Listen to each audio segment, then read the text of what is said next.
Wow, how many can feel with that guy? Yeah? You can relate very well with that guy. Yeah. And the reason why we are here is for us to help one another. As he mentioned that financial literacy is not only knowing or having the knowledge or the skills, but the ability to utilize that skill or that knowledge to make informed financial decisions. And that's why we are here for the second lesson on savings. Majority of us have saved. And during our interaction and sharing with people during these sessions, we came up with these categories of people who are found within this room. The first category of people who fall in category A are these people who earn or get their income. Whenever they get the money, they spend. They go work, earn, and spend. The second category are the people who earn. When they get the funds, they spend. And that money is not enough. They go and borrow, and then they come and spend. So their cycle continues. They earn, they spend, the money is not enough, they go and borrow, then they spend. The third category is a group for people who earn, they spend, but they are careful enough to have a balance that they give or they keep as savings. And the final category are these kind of people who earn, but before they do anything, they save. Then what is remaining is what they give or what they spend. So the first category, second category, third category, and fourth. Ask yourself, which category do you fall? How many are in category A? You earn, you spend. You earn, you spend. Category A? No one. Category B, you earn, you spend, and it's not enough. You borrow, and then you spend. We have a few. Who are in the third category? You earn, you spend, and then you save. Majority. Who are in the fourth category? Only one. Wow. Now, as Alfred told us during our budgeting, when you get all your sources of income, you highlight, then you give the total. Say, for example, in a month, you are earning 200,000 from your businesses, from your salary, from whatever income that you are getting. You get a total of 200,000 as your income. Be sure to know that that money is not your money. That money belongs to other people. The money that you get on your account, if it's 200, 100, 50,000 a month, the money does not belong to you. It has its owners. Once you get, say, 100,000 on your account or your income a month, you start giving it to the owners. Those of us who are Christian, we take 10% to the owner, right? Those of us who are in rented houses, we take a portion from that 100K, we pay who? The owner. Those of us who are driving, you take out of that 100, you take it to the owner, who is at the petrol station, waiting for you. And those of us who buy food or mboga from Mama Mboga, you have to take that money and give it to the owner. And some of us who have the phone, you must make sure that you take that money and you give it to Safaricom because it's not your money. So, and that's how your life has been. You start by earning and then you spend. From January to December, you earn, you spend. You earn, you spend. But others are hardworking enough that whatever they earn is not even enough. They go and borrow, then they come and spend. So you get the money, which is not enough, 100K, then you go and borrow, and then take this money, then you give it to the owners, which is not your money. So the decisions that you have been making over a time have taken you into this series of cycles. You are either in the first, second, or third category. And majority actually fall into that category that you earn, you spend, whatever is remaining is what now you give us saving. Which is a little bit good, but it's not the right thing. As he mentioned, that savings, when you earn the money, you can divide it into three categories, the 50, 30, and 20%. So it's now your choice or your decision to make.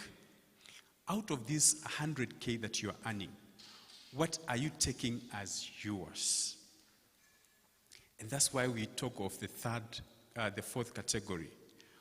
Out of all the money that you earn, it's you now to decide, out of this 100,000, what percentage am I giving to myself? And that's what you put into savings. So some of us are comfortable by the deduction that we get from our employers. They take from it on the payslip and then they put it. But you still have other earnings that you get from your businesses, from gifts. So if you are good enough, out of every money that you get, take your portion. If you are careful to give 10% to God, you also should be careful enough to take a percentage which is fit for you. So it's you now to choose. You want to choose 10%, 20%, or 30% that you'll keep as your savings. And that's what we are talking about here. So from today, just look at your earnings, every income that you get. What percentage do you want to keep as yours? So it's you now to start making that decision and say, okay, I would want to cut on this. It's a need, and I can defy it. It's a want, I can defy it. And then this money, I set it aside for myself. So from today, just try thinking through your earnings and your budgeting process. What is this that you can set aside for yourself as your money? Don't wait to be earning and then you save, you spend, and even others who are careful enough to go and borrow and come and spend. So this is why we are bringing this session.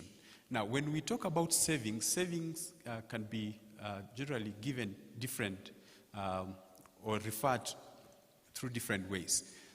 It's a practice of putting aside part of your current earnings for future use. And saving is not only about money. Saving can be in form of any other thing. Livestock, food, and other things that you can mention as much as it comes to you. So you can set aside something for future use, which is you are regarding as savings. And it's also done over a period of time. You don't just save once and say you are now comfortable. If you still have any earnings, you can actually do it over a period of time and grow that saving for yourself. You can actually sacrifice some of the luxuries that you may be having now, just for the sake of your future. And as we said, we remember the 50-30-20 rule. And this one we say, before you start spending any money, make sure that you do what? Let's say that.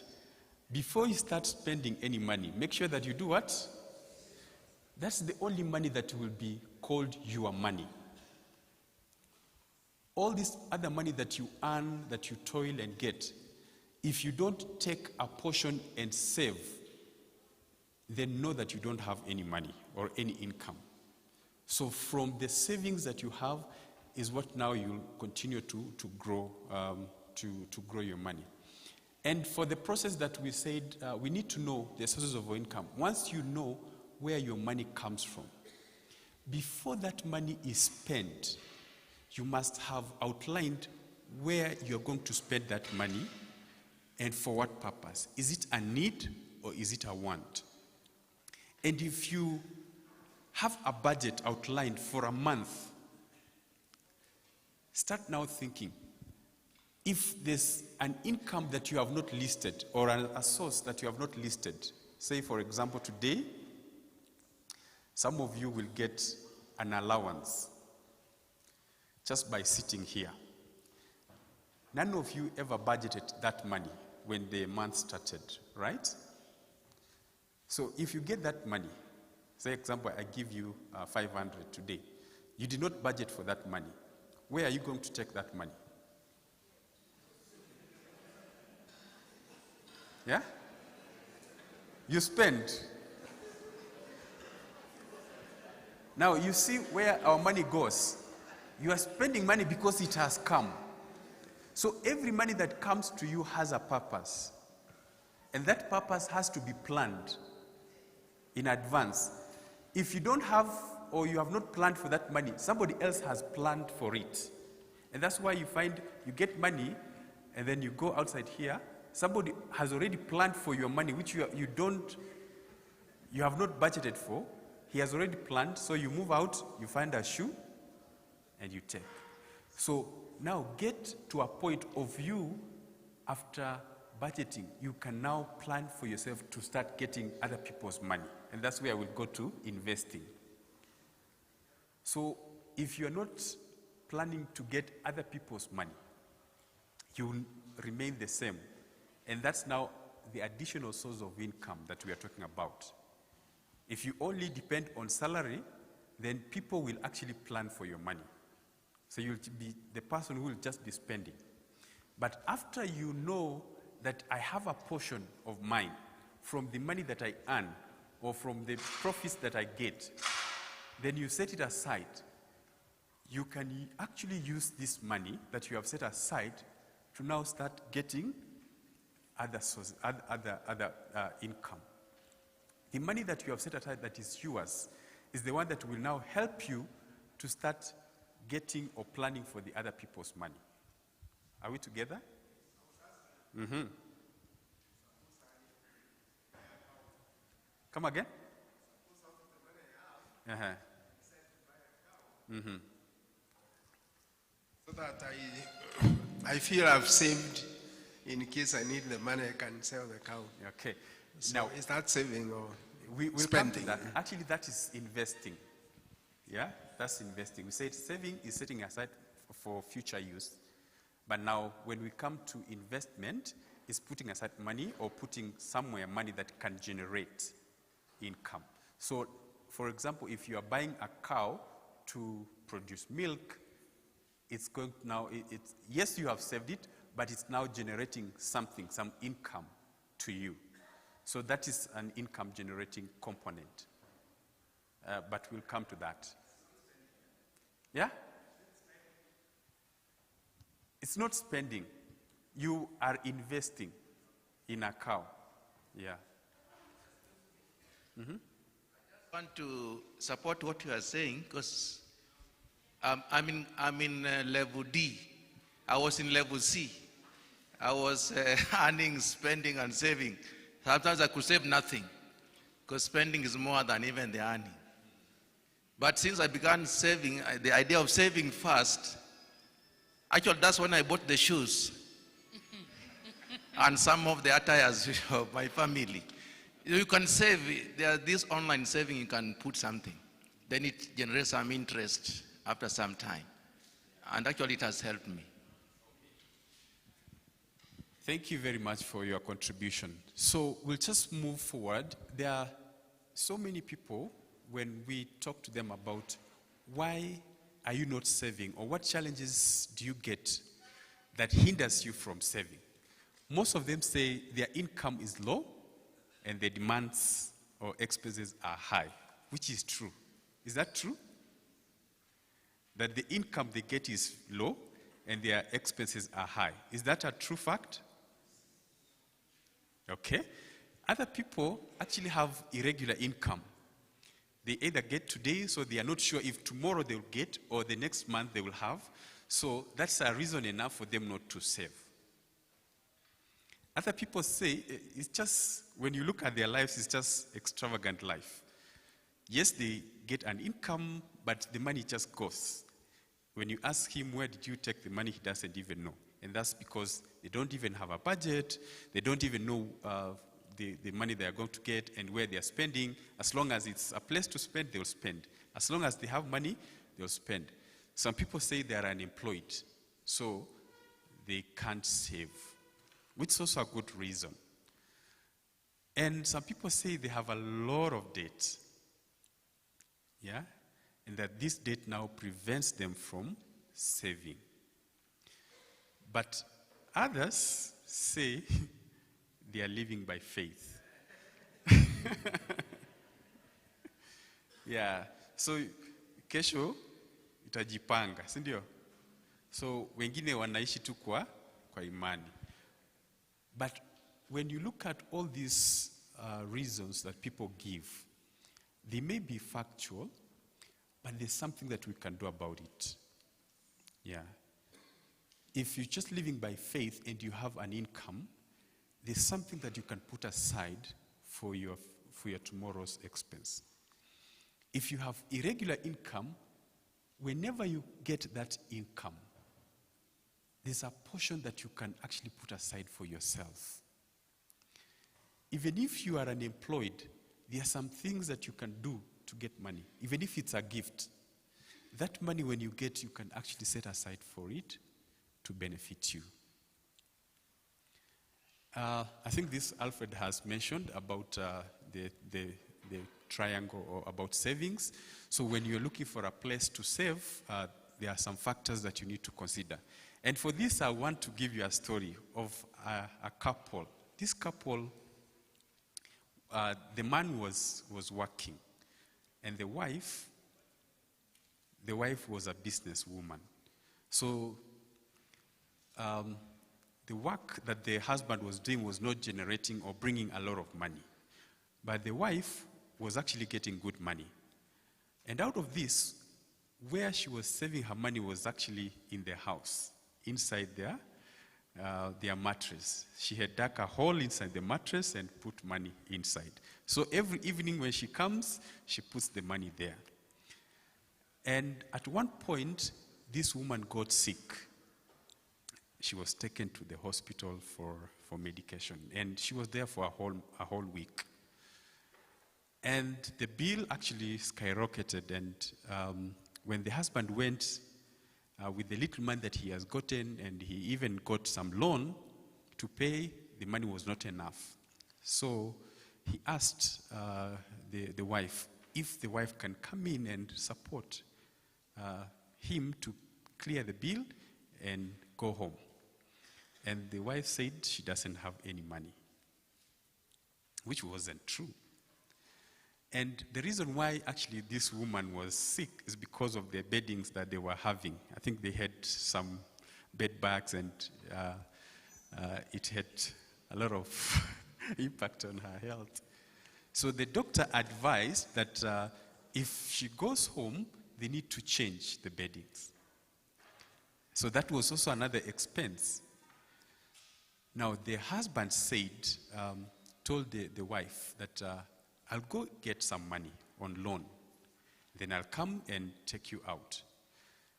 Where he went to pick the money was actually in that mattress. And that's why he got the loan. So he took all the loan from that mattress, because he had known that the wife keeps the money there, but she did not disclose. So he went to the market, bought new beddings, went to the hospital, paid up the bill. In the evening, they came back. And then they ate their supper. When they went to sleep, the wife was surprised that, hey, this man he got a loan, and the first thing that was to change the mattress. But unfortunate thing that this mattress that they were sleeping on, he actually went outside and burned it. And the children saw. And the wife asked, well, where did you take the old mattress? So the husband said, no, that one, because of the doctor's advice, I took it out and we burned it. And the wife was so surprised. It's like, okay. She didn't even have actually a good sleep. And said, if you are doubting me, tomorrow morning, you just wake up and go and ask the children. They'll show you. So in the morning, they woke up and the wife went and they actually showed her where the mattress was burned. She actually fainted because all her money was inside that mattress. Yeah? But now that we have discovered, when you meet that woman, don't tell her that we know the secret. Yeah? So that's just a story for us to know that the money that we get, if we can keep it at or in a secure place where we can be assured to access it and it can generate some income, and especially for the Sacco, it will be very important. And also, it's important for you as a spouse to disclose some of your investment or your savings to your partner so that in case there's any need, this other person does not have to go extreme ends to save the family. So with all these decisions or the knowledge that we are getting here, let's know the decisions that we are making, they should be able to support us and our family. So for you to start saving, you don't need a lot of money. You actually need very little for you to start saving. And there's this system that we have been teaching people about, 52-week challenge. I don't know how many have heard about 52-week challenge. One person? Yeah? I think there's one Sacco in Kenya that has implemented, two Saccos actually I know, that have implemented this system, and it's working very much. In a year, we have 52 weeks. So it's you now to give yourself a challenge of each week I want to put in some money. And we'll give you just an example. If you start this 52-week challenge, you start with, say, for example, 100 shillings. And we advise that you don't take a lot of money, or you start with a lot of money. As little as 100 or even 50 or even 10. So if you start with 100 shillings, by the end of the 52nd week, you will have 137,800. So this is how it goes. For example, say you are starting with a 50 shilling note every month, or the first week. You start with 50, the second week you do 100, the third week you do 150, like that, like that. Now, the good thing with this, when you get to week 7, majority of the people who have started this, actually by week 7, they forget. And they drop the whole system. Some people who have persisted up to week 14, they start getting that challenge. And they ask themselves, why did I even start this thing? Because you are being challenged in your behavior, in your mindset, in your pattern of money. Because by this week, you will now start feeling the pain of adding an extra coin every week. And now you'll start thinking, where can I get the extra money? And where can I start cutting on my expenses to increase my savings? So if you persist by week 21, that behavior of saving will have developed. And then you persistently do that, by the end of the year, you will have achieved. And you don't have to start in January. You can actually start this month or this week. I personally have done this. This is my 6th year. And I started, at the first years, I had a lot of challenge because I started with a great ambition. I wanted to get to that level of 150,000, which I did not manage. So I scaled down. I went down, and then I started growing to a level that I am now. Last year, I was saving every Saturday, because Saturday was a day off for me. So I'll put on my alarm. When it goes off on Saturday at 8, it reminds me it's the time for saving. So by that time, I get my phone. With the little money I have, I send it to the Sacco. Every Saturday like that. But this year, I changed it to Monday, because Monday is a good day for me before the week starts, because there's some money that I get over the weekend. So those monies that I get over weekend, I now utilize it to put into savings. And that's where we'll come to the time of the investment. So my wife joined on my 3rd year of doing this. So she started doing the 52-week challenge and started saving her money.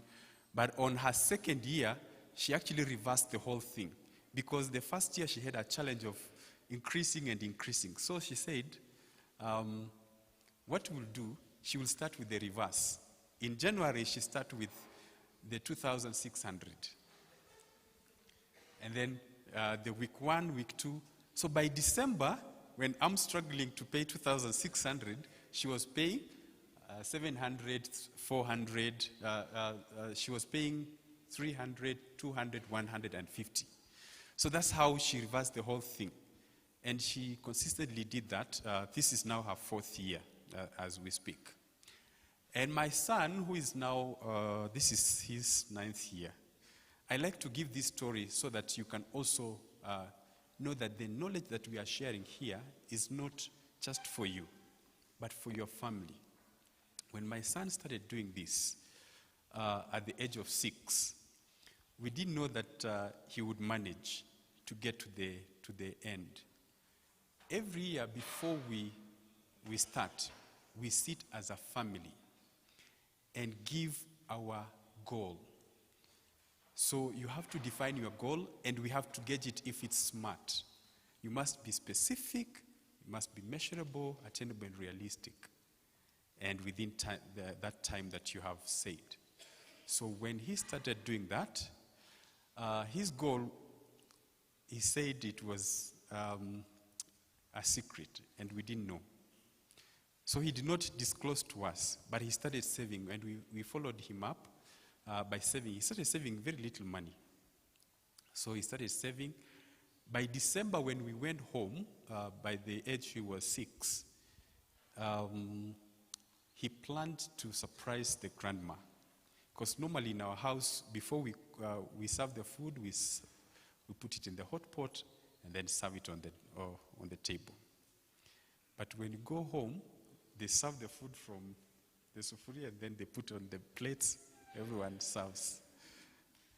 Now, that December, he actually went and bought the 4 hot pots, and from his savings. And that's how, on the Christmas, when we were celebrating, he came and gave it as a gift to the grandma. And when we came back, he said he was so happy because his goal was achieved. For the very first time, for his goal to be achieved. And he celebrated that goal. Because he said it and he followed it up to the end. And when he succeeded, we actually celebrated. And we told him, now we need to know, next time you also need to upgrade. So you diversify. You don't just buy and buy things. So we started teaching him about needs and wants. So he's able now to distinguish between needs and wants. So the knowledge that you are getting here is not only for you, but you can even share with your children and your family members so that they can also grow. So this is a system that you can actually adopt as a family or as an individual or as a group. So it's you now to choose. You decide which goal are we going to achieve by the end of the year. And then you set an amount. If you're going to start with 50, you are 10 people, each one will give 10 shillings. Then the second week like that, third week like that, as you grow. So by the end of the year, when you have 68,000, now you decide this 68,000 we're going to do or invest in this particular area. So it's you now to start working in your life and see, out of the lessons that we have learned here, which one can I pick and go and apply in my life? So we have talked about our children-friendly savings, so let your children be involved at any age. As long as they have that understanding of money, let them start spending. Before he actually started saving, he used to ask me very weird request. There's a day we went to the supermarket to buy some things. We bought yogurt, and on our way home, he told me, Dad, can I ask you a question? I said, yes. And if I ask you, will you say yes or no? I said, I'll answer you when I get to here. He said, I want you to buy me a supermarket so that we will not be walking to the supermarket. So he thought a supermarket, you can just buy it and keep it at home. So that when he wakes up, he can just go to the supermarket and get everything. And I started knowing that curiosity there's something that he needs to understand. So that, yes, a supermarket is a good idea, it's a good business, but we don't have the money to invest in it. So what can you teach him from that age that you can think of investing in a supermarket, but you don't have the capability to do it? So what can you do that it can continue helping you as you grow? So work with your children, get them involved at any age. Okay. And then this is a question that we also ask about inheritance. At what age or what time should you give inheritance to your children? Any answer? When do you think is the right age for you to give inheritance to your children? When you die? Any guess? What is the right age? Or when do you intend to give inheritance to your children? Yeah? When you are still alive. At what point have you given your inheritance to them? You have done that. At what age were they? Oh, yeah? Let's just hear a sample here. They were over 20. Over 20. Yes. So the rest of us ask ourselves, at what time or at what age are you going to give inheritance to your children? This is something that you need to think over. Most of us are struggling because our parents did not have information, or it's just because of culture, and they feel so resistant to give inheritance. You have a land lying out there. You have children who have finished high school. They don't have a job. You told them, go to Nairobi, look for a job. When actually there's land that they can utilize. Some have actually done agriculture in school as a degree or something. Why can't you give them a place and challenge them to make that factor of production into something that can help them? If you have other assets that you can actually give to one of your children based on their capabilities or abilities, for them to start generating, and let them start making mistakes as they are. There's somebody who was giving us an example of the Indian community. When you go to an Indian shop, you'll find 3 people. An old man who is seated at the end. And then there's a gentleman who sits close to the treasury. Then there's a young man who is running up and down.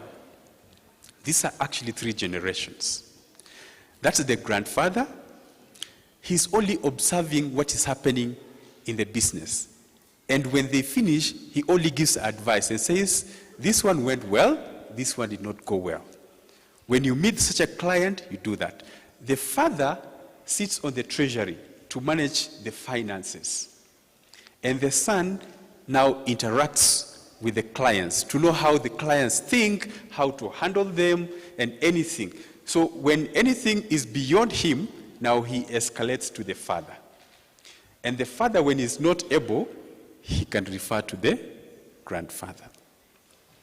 And this is an inheritance or passing on of knowledge and skill that they have been doing it over time. But most of us Africans, we wait until we die and our children start fighting on the land, which they will not even get. Yeah? Or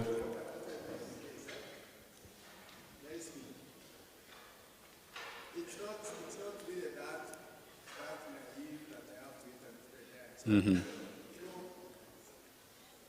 If, for example, I have a will, so are you advising that I execute it before time, or if my children are working, for example, what business do I have to give them what I have now? They can wait. Okay. They are okay. I like the way you are reasoning, and it's pretty much good. But I'm just saying, in case of any other person who has inheritance, and then you wait until you die, and your children don't even know how to manage what you have left, then it goes into a waste. So let's also help to know, help our children grow and understand that. So for children, we need to work with them on the financial literacy journey, just like we have started today. You have gotten some knowledge and the ability to make decisions. You can start working with your children on this financial literacy journey. Celebrate with them whenever they make any achievement or achieve their goals. Discuss with them that there are some goals or some goals that are important, others are not. And also let them know the value of money. Let them just know that you don't just get money anyhow. You have to work for it, and even before you spend, there's value on that money. So they just get money and say, okay, we want to buy sweets, we want to do this, we want to do that. And then you can also have them save know where they can save their money. And you can actually introduce them to the Sacco. I don't know if the Sacco has the children, yes. So that's the best way to grow the Sacco and to introduce your children into the Sacco. And by the way, how many here have their spouses as members of the Sacco? 1, 2, 3, 4. Only 4. I actually want to challenge you. If you have a spouse who has an earning, be the ambassador of the Sacco. Go today, recruit them into the Sacco. This will actually be your first guarantors if you want to get a loan. That's a very good strategy for you to grow your Sacco. By recruiting I hope you have opened the bond, right, Chair? You haven't? Oh, okay. I think that's something that you need to consider. If you can open up the scope, the bond of the Sacco, and even the spouses can join the Saccos. Their children can join, so that now the Sacco has much income, and now you can stabilize on your liquidity. So that's another strategy that the Sacco can actually employ to grow its membership and the liquidity. Now, how do you start saving? Just make a review of your lifestyle. If you have been the kind of a person that you just get, you spend, you borrow, you spend, you can review your lifestyle and see how can you now integrate the component of saving in your finances. Then make a realistic budget. And on this budget, you deliberately put savings and the amount that you want to save on that budget. And then you need to close your leaking taps. If there are some areas that you have been spending your money that you feel they are not really important, you can actually close that. And then you can also, if you don't have a savings account, you can open a savings account. If you don't have a savings scheme or investment club, you can do that. And then you need to start now. Don't wait until tomorrow. So the allowance that you're going to get today, because you don't budget for it, please save it. Don't use it, because it wasn't planned for you. You save it, and then now you start growing your savings. Let's go. For savings, there are some things that you actually require. One is discipline. If you decide that you're going to save 10,000 every month from your other sources of income, you need discipline. You need to make sure that once you get that money, you take it. If you are starting with the 52-week challenge, if you choose Monday or Friday as your day of savings, you need to stick to it and be disciplined to save.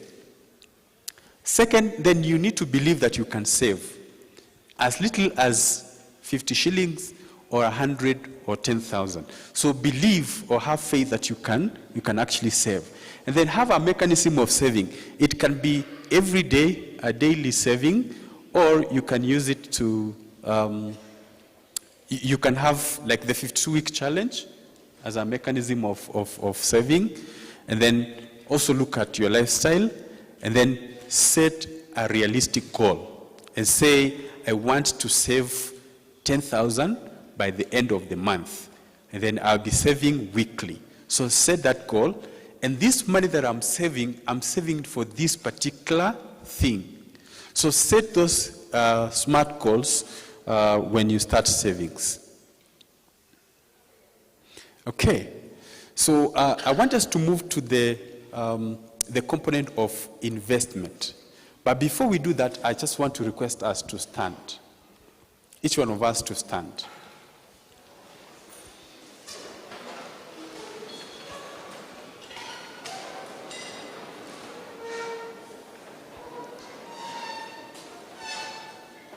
I know we have sat for quite a while, and I want you to help me to sing.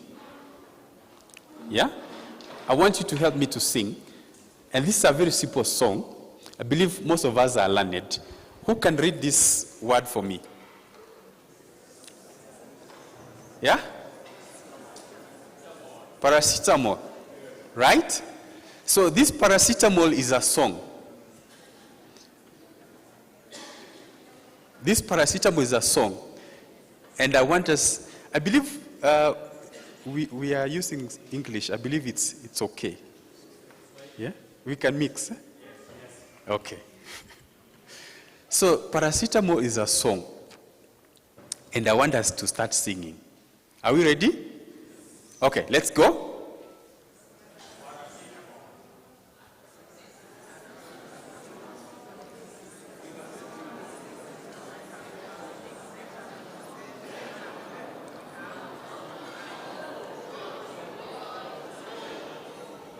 Okay. Some are already finished. Let's start again. I want to hear. Let's go together.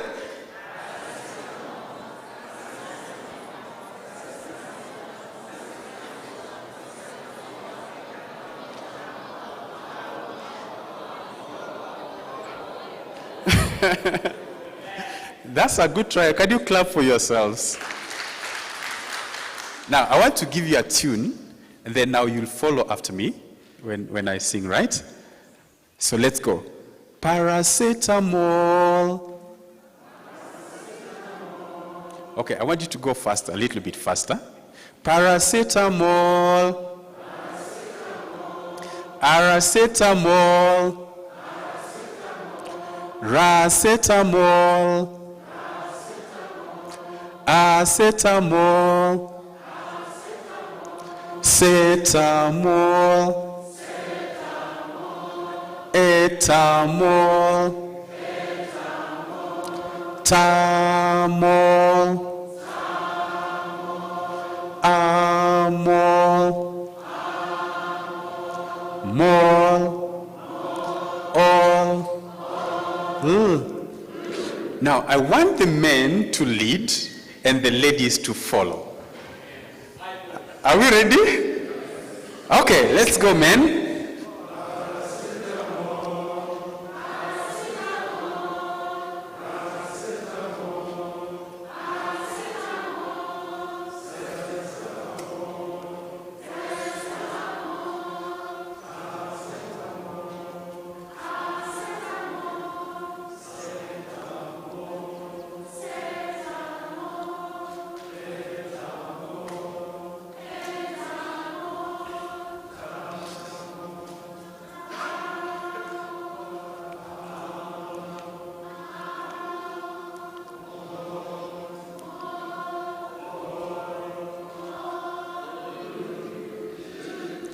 Now, do you notice what has happened along the way? Men, if we don't involve our women and give them the right direction, because they look up to you, they start getting confused because they want to see that you are giving them direction.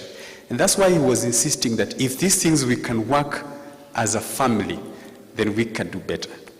So when you get this information, I want you to be affirmative even in your family to share it. So I want us to do it together the last time, then we sit. Let's go. Paracetamol. Men, paracetamol. Aracetamol. Racetamol.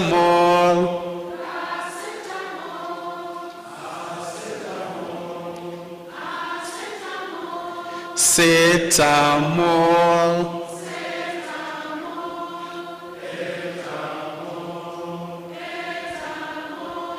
Tamol.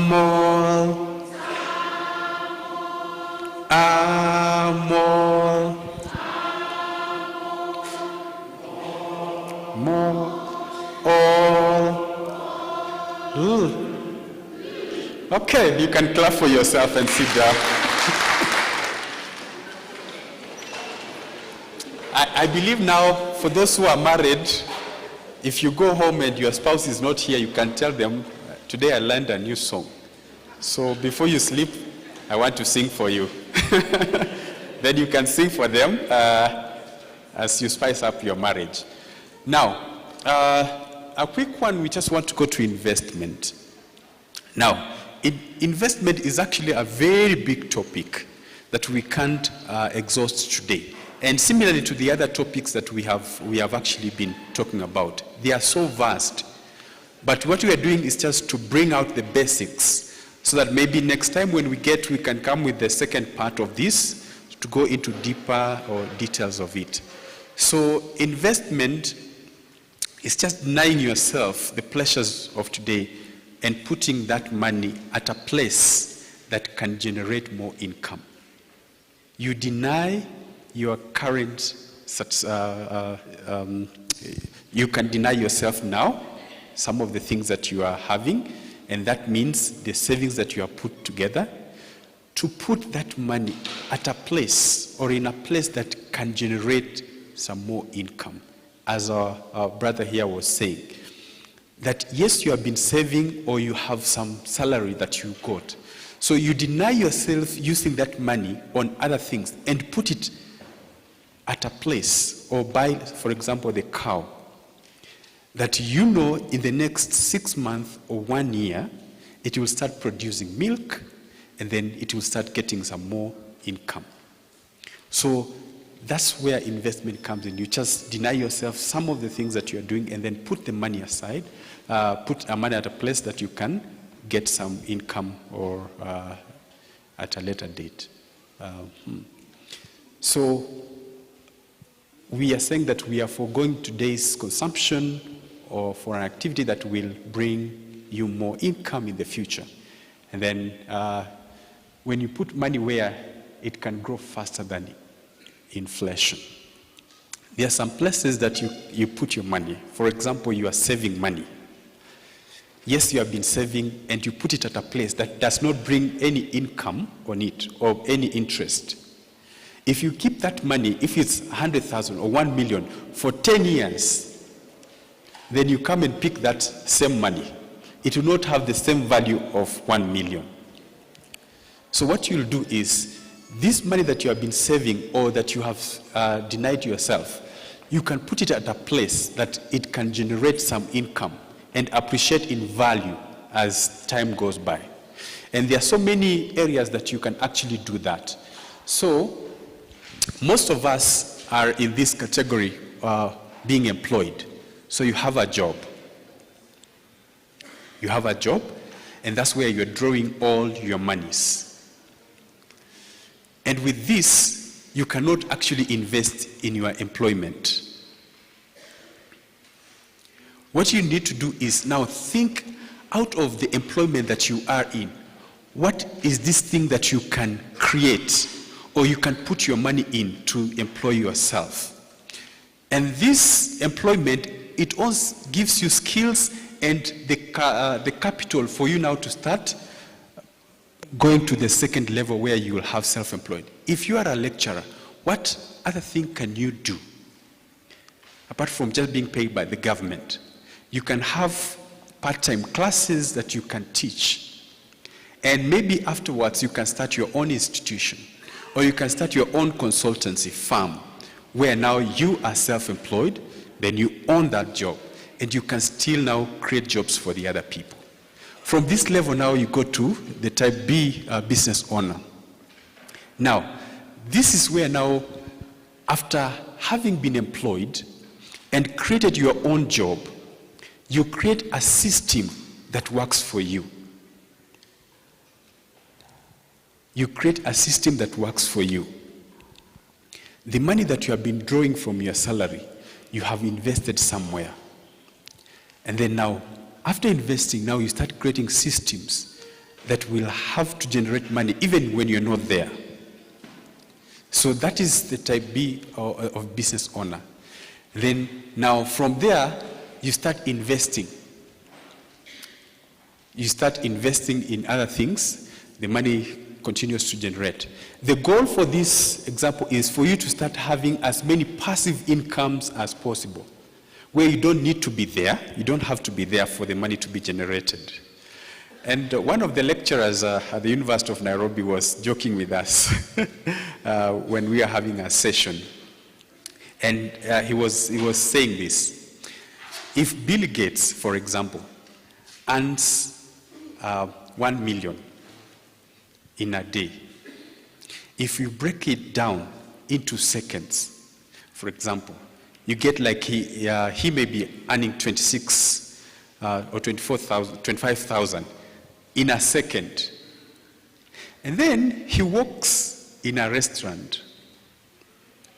He has 1,000 Kenya shillings. That 1,000 drops on the ground. The time he will take to bend down and bring that money back to his pocket will be almost 5 seconds. Yeah? Almost 5 seconds. So, as a person, would you advise him to waste that 1 second to 5 seconds to bend down, or to continue with his work? Because, of course, every second he earns 24,000. So will you tell him to bend down to waste that 5 seconds, or just go ahead and leave that 1,000? Because it's, to him is minute. So what advice would you give him?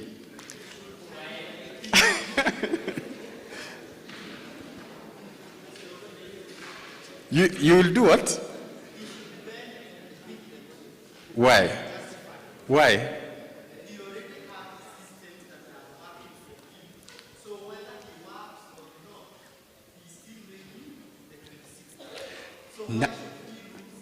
This 1,000.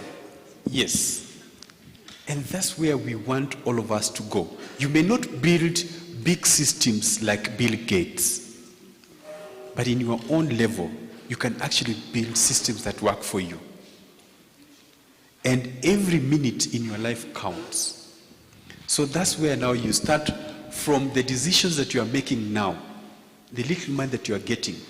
What can you do to build on? From this little savings that you have had, where can you invest? And once you invest that to create a job, that you can create systems that works for you, that can generate funds for yourself. So as you go out of this place, you need now to start thinking from where you are. You may be in the first category, or second or third. So how do you work to the level that you have invested your money that works for you? So those systems that you don't have to be there for you to earn.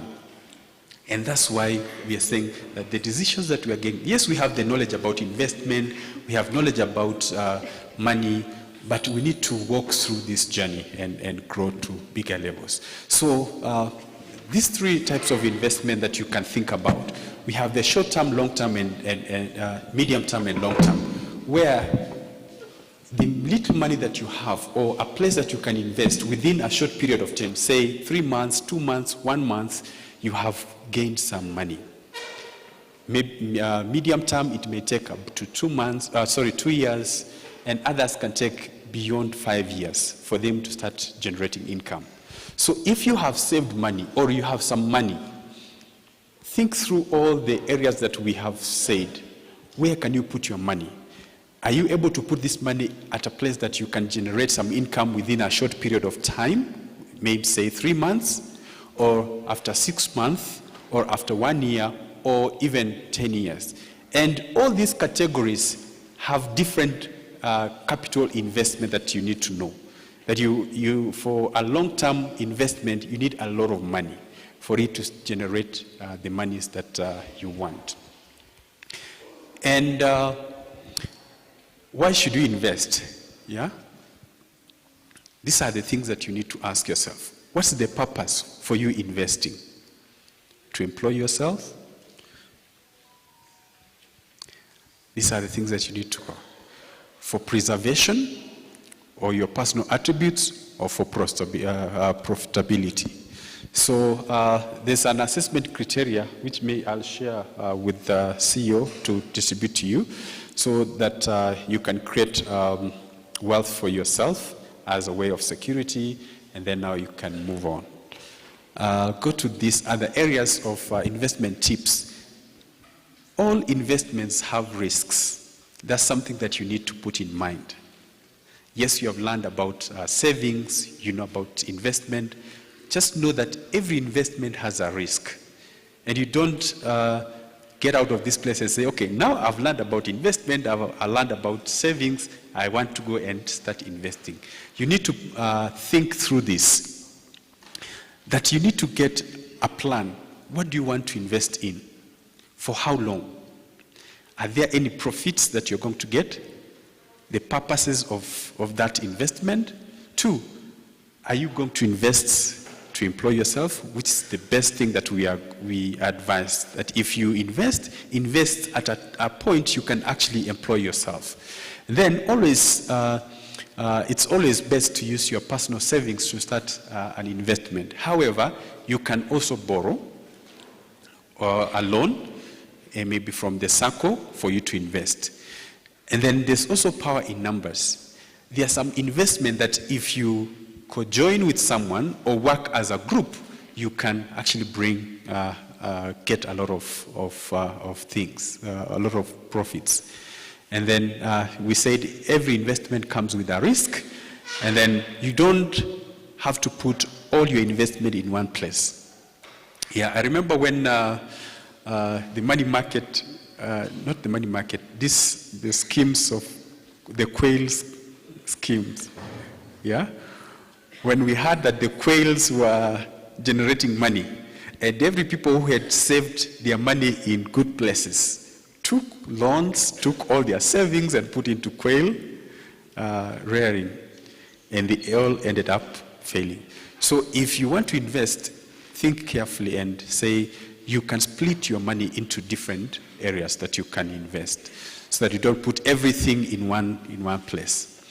And then if somebody tells you that there's a free lunch in business, there's nothing called free lunch. Every rich person, the little money that they give out, even the politicians, they look through all their investments and see which of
So even for you, before you start giving out free lunches, think through, where have you gotten that money?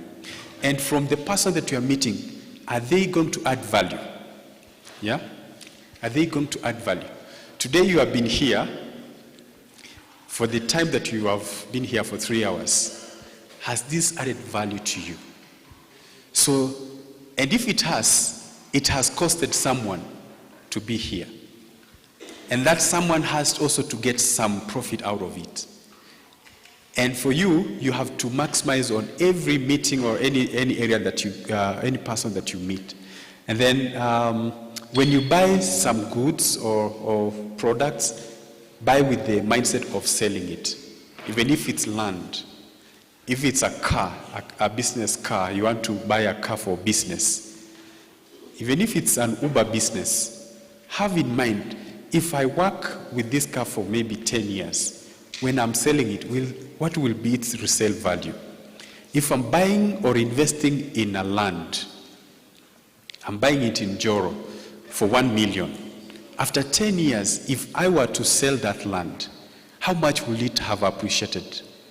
And if you consider those factors, you may think of buying at a place that is appreciating even more than a rural place that you buy land and it stays idle. Then when you want to sell it, maybe it will not have gained a lot of value as you have. And then always think of the SMART goals. Also, we talked of the systems. Invest in systems that can bring you income. And if you want to invest in large areas, get a professional to advise you when you want to get that. So we said the difference between savings and investment is savings is to put aside money for future use, while investment is to put money into productive activity that can multiply it. So I want us to finish with the last session, which is loans. And for the loans, I also want us to watch a video. And out of this video, I want you to just be listening. Listen to what these two people have gone through. And then you'll be able to figure out where do you fall and what mistakes or right things did either of the two people do.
Okay, let's just listen in to the video.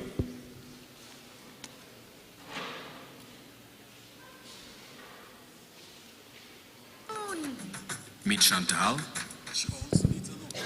Yes, I need a loan. Auntie need a loan. He's in a big hurry to get her loan. I need the loan now. I need the loan loan now. I need a loan now. Whereas Chantal is taking her time. I need a loan, but I want to find the right one. Chantal is careful to avoid the dreaded debt for life monster. The debt for life monster doesn't care about you growing your business and meeting your goals.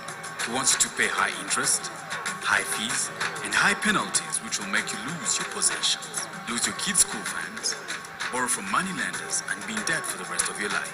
Chantal is worried of the debt of life monster, but Auntie, she doesn't care or know he exists. Both Anthony DeLong and Chantal head out to find an MFI.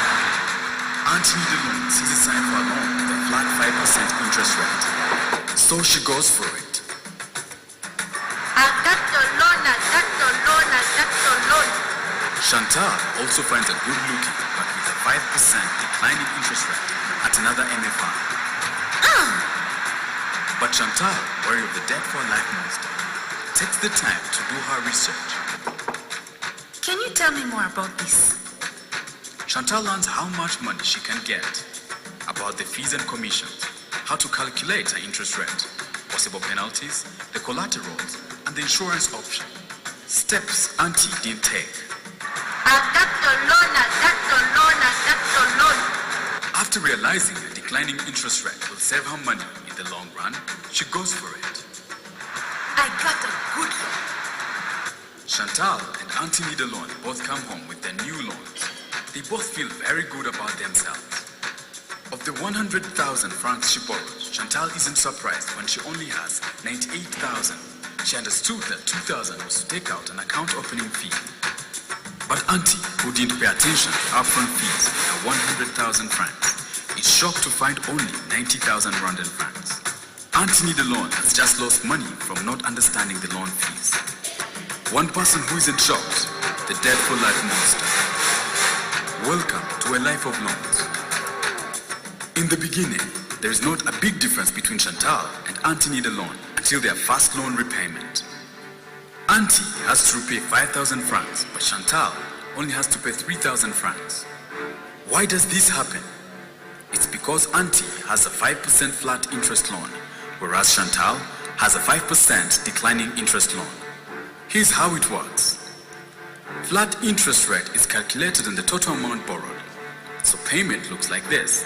For Auntie, 5,000 for first payment, 5,000 for the second payment, 5,000 for third payment, etc. But for Chantal, her declining interest rate declines. 5,000 for the first payment, 4,000 for the second payment, 3,000 for the third payment, etc.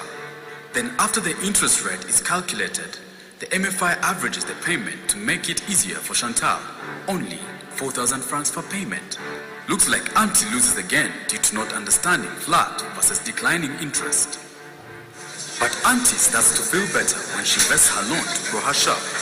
Chantal grows her shop too, and quickly both of them are happy making sales. Then it comes time to pay again.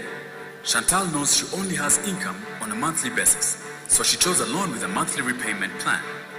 But Auntie didn't realize her repayment plan every 2 weeks was going to be such a burden for her and her shop. Sure, I can't pay my loan, I can't pay my loan, I can't pay my loan. Chantal pays on time every month, so she doesn't worry. But Auntie, unable to make her payment on time, gets stuck with penalties. Ouch. Stuck, she takes out another loan and the debt for life monster wins. Meanwhile, Chantal's business is booming and she's making her payment on time. Because of this, she doesn't need to worry about the collateral and her family house that she used as a guarantee when she signed up for her loan. But Auntie's house, the one she put up as her collateral on her new loan, Auntie didn't consider what would happen if she couldn't repay. I need my house, I need my house, need my house. And just when she thinks it couldn't get any worse, the unexpected happens. Poor Auntie doesn't survive. But you know what does? Her many loans.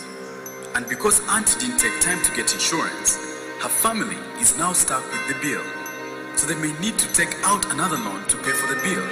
And the debt for life monster wins again. Oh, Auntie need a loan.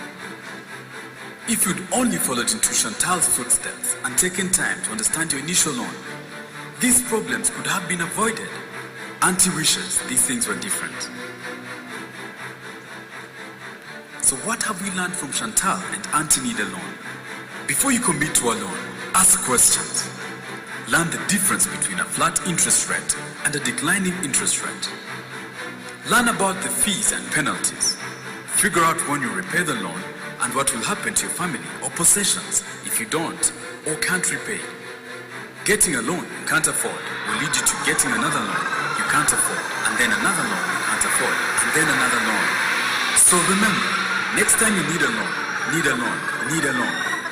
That's my line. Learn everything you need to know, need to know, need to know.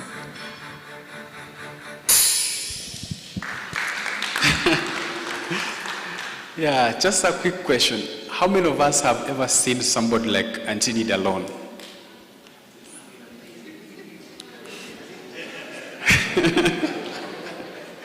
Where did you see her?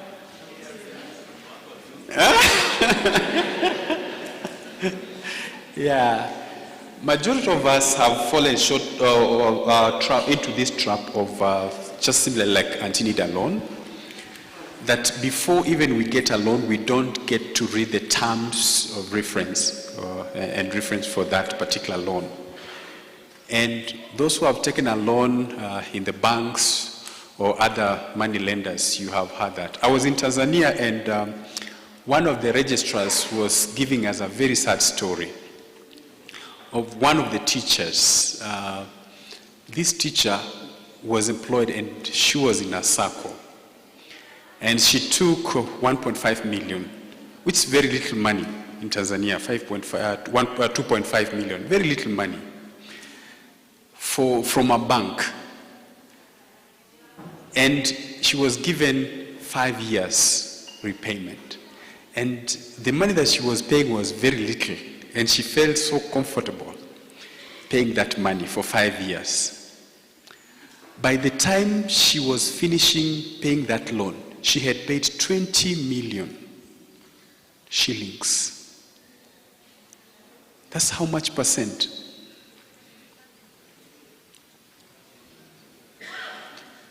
A lot of money.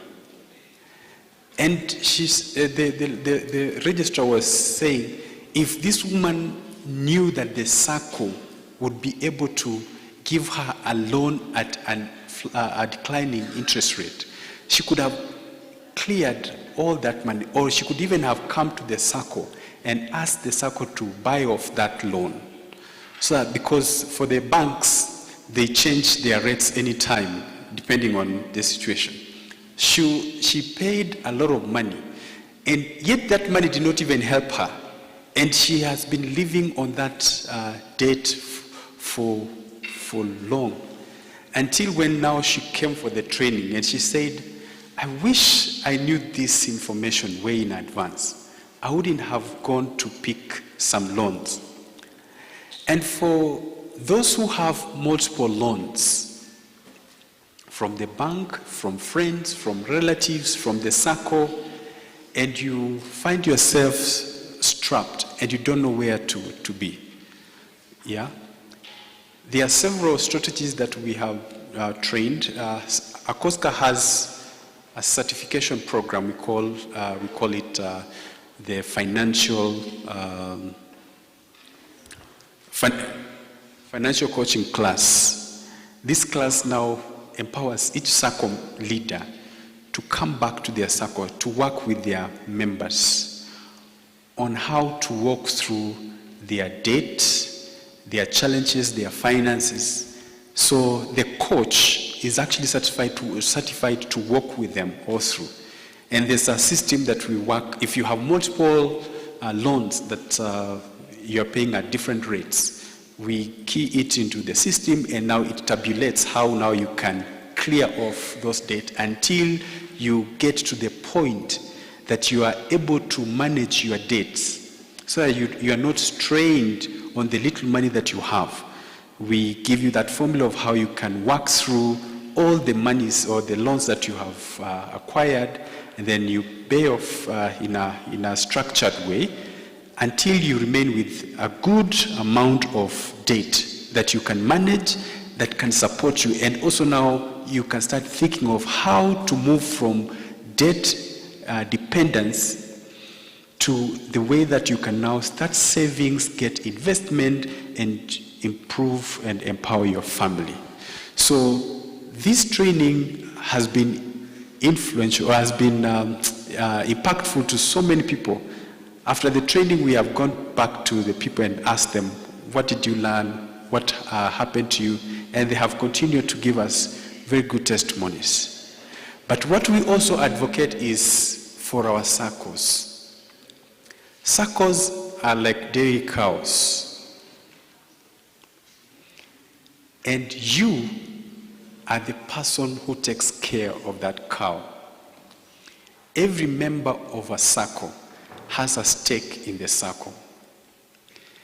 For a Sacco to fall, we don't blame the workers that we have employed. It's you, the owner of the business, because that is your business. You can't invest in a business that you neglect. It's you to choose the right person to work through or to take care of your cow. And if you take a loan, it's your responsibility to pay up that loan. If you have guaranteed someone, make sure that you follow up with that person to know if they are paying, and if they have any challenge, you have to keep updating them and the Sacco that the person I guaranteed, he or she is trying to pay, but she has different challenges. So as members of one Sacco, we need to take care of one another. If you are taking a loan, be sure that you are going to pay it up. And if you have any challenge, come back to the Sacco, update them, say, I have this particular challenge. Saccos are the institutions that you can actually come and renegotiate the terms and say, I have this challenge. Why can't we change our terms? Maybe I extend by 1 month or 2 months, and then they can be able to work through your Sacco. As long as you commit yourself to pay. And even for the people that you are guaranteeing, don't guarantee someone because he's just a friend. Get to know them, work with them. And with this knowledge that you have had, be able to advise them that let them just not take a loan because they can afford to take a loan. If they are taking a loan to invest in a business of selling clothes, let them invest in that. Let them not take a loan of paying school fees and then they go on a vacation.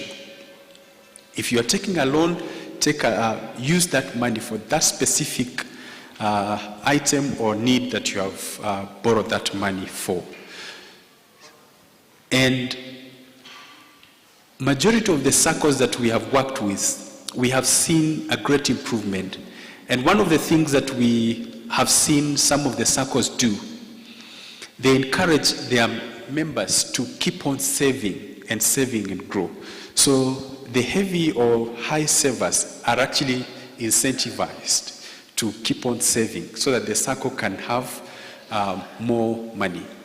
And even for those who regularly pay, they are also incentivized by giving them some sessions to attend, sessions, education training, and other things that you may think of, or even rewarding them during the AGM session.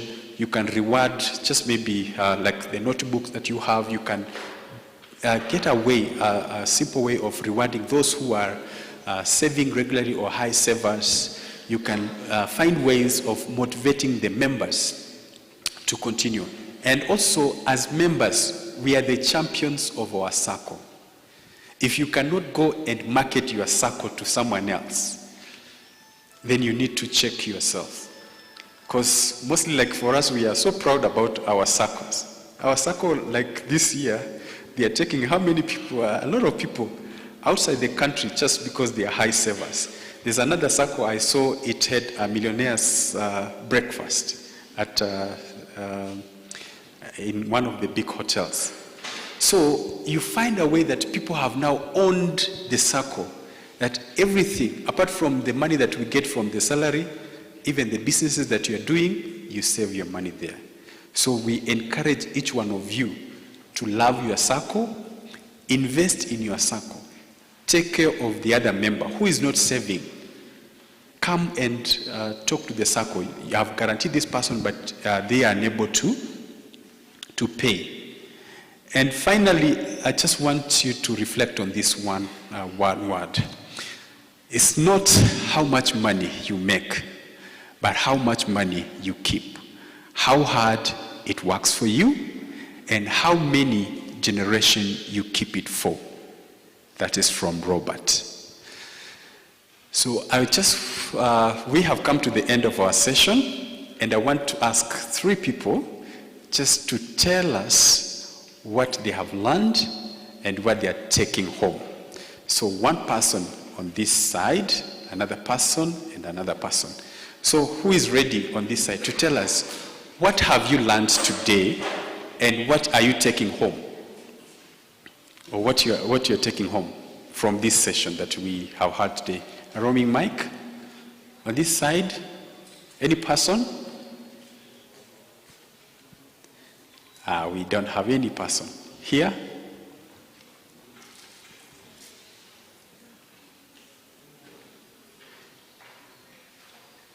Anyone who has learned something from this row?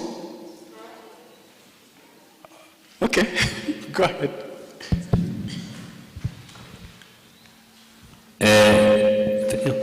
Thank you. Go ahead.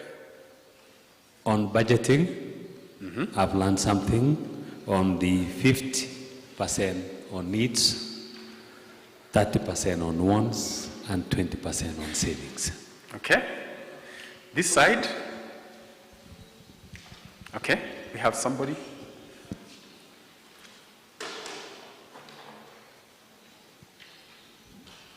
I've learned that saving can be at one time looking very difficult. But when I commit myself to save, indeed in the end, when I do the investment and receive additional income, I will really celebrate. So I should be wise in what I do. Okay, good, good. So I'm just giving a chance for one person to ask if there's any question.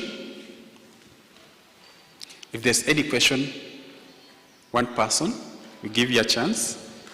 If there's any question, please go ahead, give him.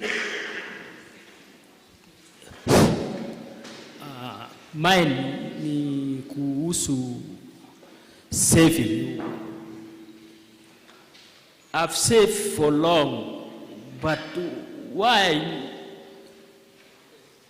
not when I get karandas? Why not giving me money and then those karandas? If I save 100,000 or 1 M, I want me to, yani nisimamie kuliko niende kwa karandas tusumbuane. So can you tell me? Yeah, self-guaranteeing. I think the CEO will be able to answer that. Yeah, self-guaranteeing. CEO atajibu hiyo swali ya self-guaranteeing. Ukisave pesa tuseme 100,000 ama milioni moja na unataka kuchukua loan yenye iko karibiana na hiyo pesa, ni kwa nini hawezi pata hiyo loan? I think CEO uta answer that. And finally, before the CEO comes, we have a survey here. If you want to give us feedback, more feedback, you can scan the QR code or even get that form and give us feedback. We would want to know what has impacted you, what are you taking home and all that. Those who did not get chance, you can scan the QR code or get to the form and give us feedback, and we'll be able to see how we better this session. I believe the session has been impactful to you. Okay. A question, okay? Okay. It's just a matter of In the beginning, you tried to show us the hierarchy of Sacco up to the WECO kind of, yeah? The ACOSCA looks like a new thing which has come because I've not heard of it. Maybe if it has been there, then it's a kind of, it has come out of my eyes. Okay. Now, I'm trying to understand it with the SACCOs. Does it have hand in SACCOs operation or business in a way? Or how does it manage SACCOs? Because to me, I saw it as it's a kind of a steps upward. So I didn't understand clearly whether it has hand in SACCOs operation, because the way Cusco is, we know what Cusco is to our SACCOs. Yes. So maybe in a short or 2 minutes you explain.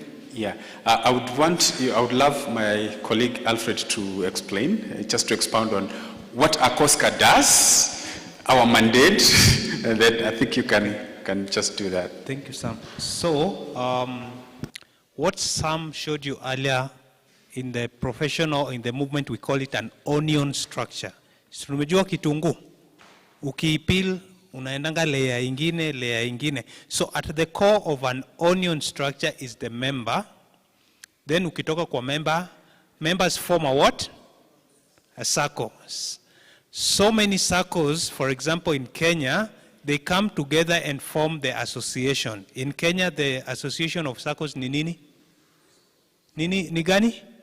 Cusco. So you have all members who are all Saccos who are members of Cusco, they form the National Association. Now, to simplify this, what Cusco does, or the mandate of Cusco in Kenya, you take that to the next level, to the continental level. So ACOSCA is the confederation of national associations, but now in Africa. We work across the continent. And one of our key mandates is technical support, like what we are doing here, financial education. If you've been keen following the Cusco story, all of us, we know Cusco is in the papers. The other day, the minister appointed a technical committee, right? And there's a lady by the name Marlene Shields. She chairs that committee. Now, Marlene Shields comes from the UK. Actually, she's an advisor to the king. You understand? Now, the mandate of ACOSCA, or one of the mandates of ACOSCA, is to support Saccos across the continent. Like in Kenya, we were having the challenge with Cusco. ACOSCA will come, advise the government, advise the CS, how well can we address the Sacco issues in Kenya.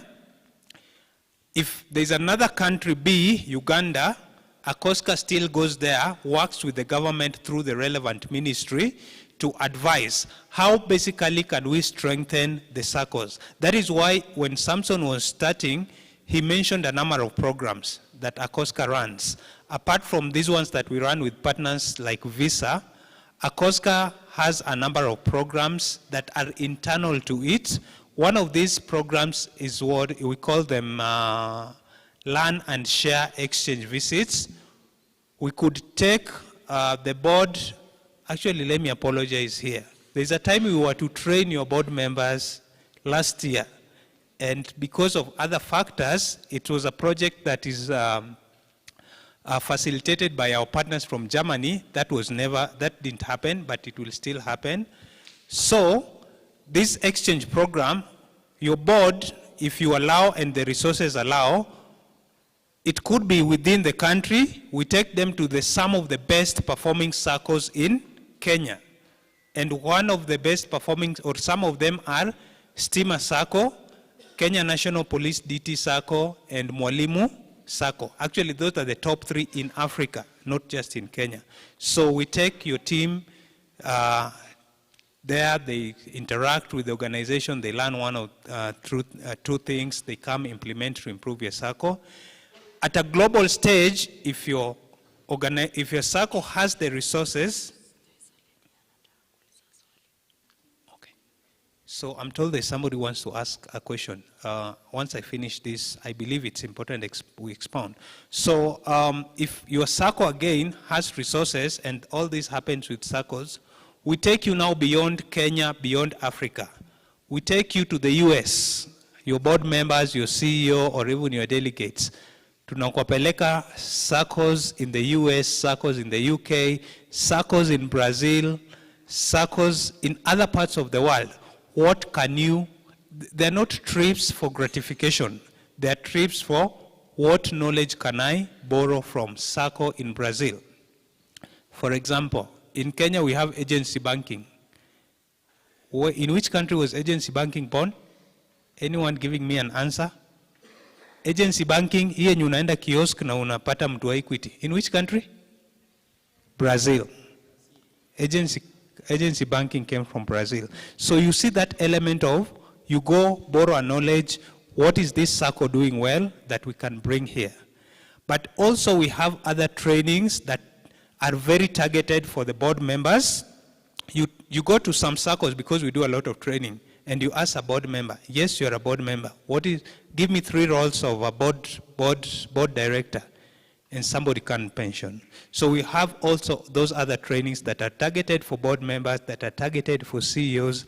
So ACOSCA's mandate is to strengthen Saccos through various programs and initiatives across the continent of Africa.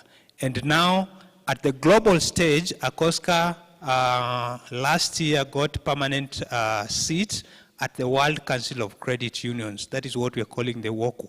So ACOSCA officially represents Africa when it comes to the global stage. Earlier in the year, we took the CS Oparanya to the US. There's a program that normally happens to the US, convened by the credit unions in the US. Last year, or I think the year before, actually last year, ACOSCA, through the partnership of ACOSCA, President Ruto went to you remember the dinner that was in White House? There were some agreements that were signed there. So all those are through the works and the initiatives of ACOSCA. So we play a critical role in strengthening the Sacco movement across the continent of Africa. I know that was so long, but it was so necessary. Have I somehow answered you? Thank you. We get finance through our initiatives. We have those initiatives that are income generating. Also, we generate our finance through some of these partnerships that give a bit of resources that, in as much as we're implementing this, there's what we're getting out of it, but most of our financing comes from our initiatives that we implement. Is that okay? You're not satisfied? Like this there's the program we mentioned, the Inclusive Citizens, that trains women and young people on leadership. There's a surplus. So in the NGO world, we don't call it profit. We call it surplus. There's a markup we put to that program to sustain our operations. Yes. Thank you. Yes.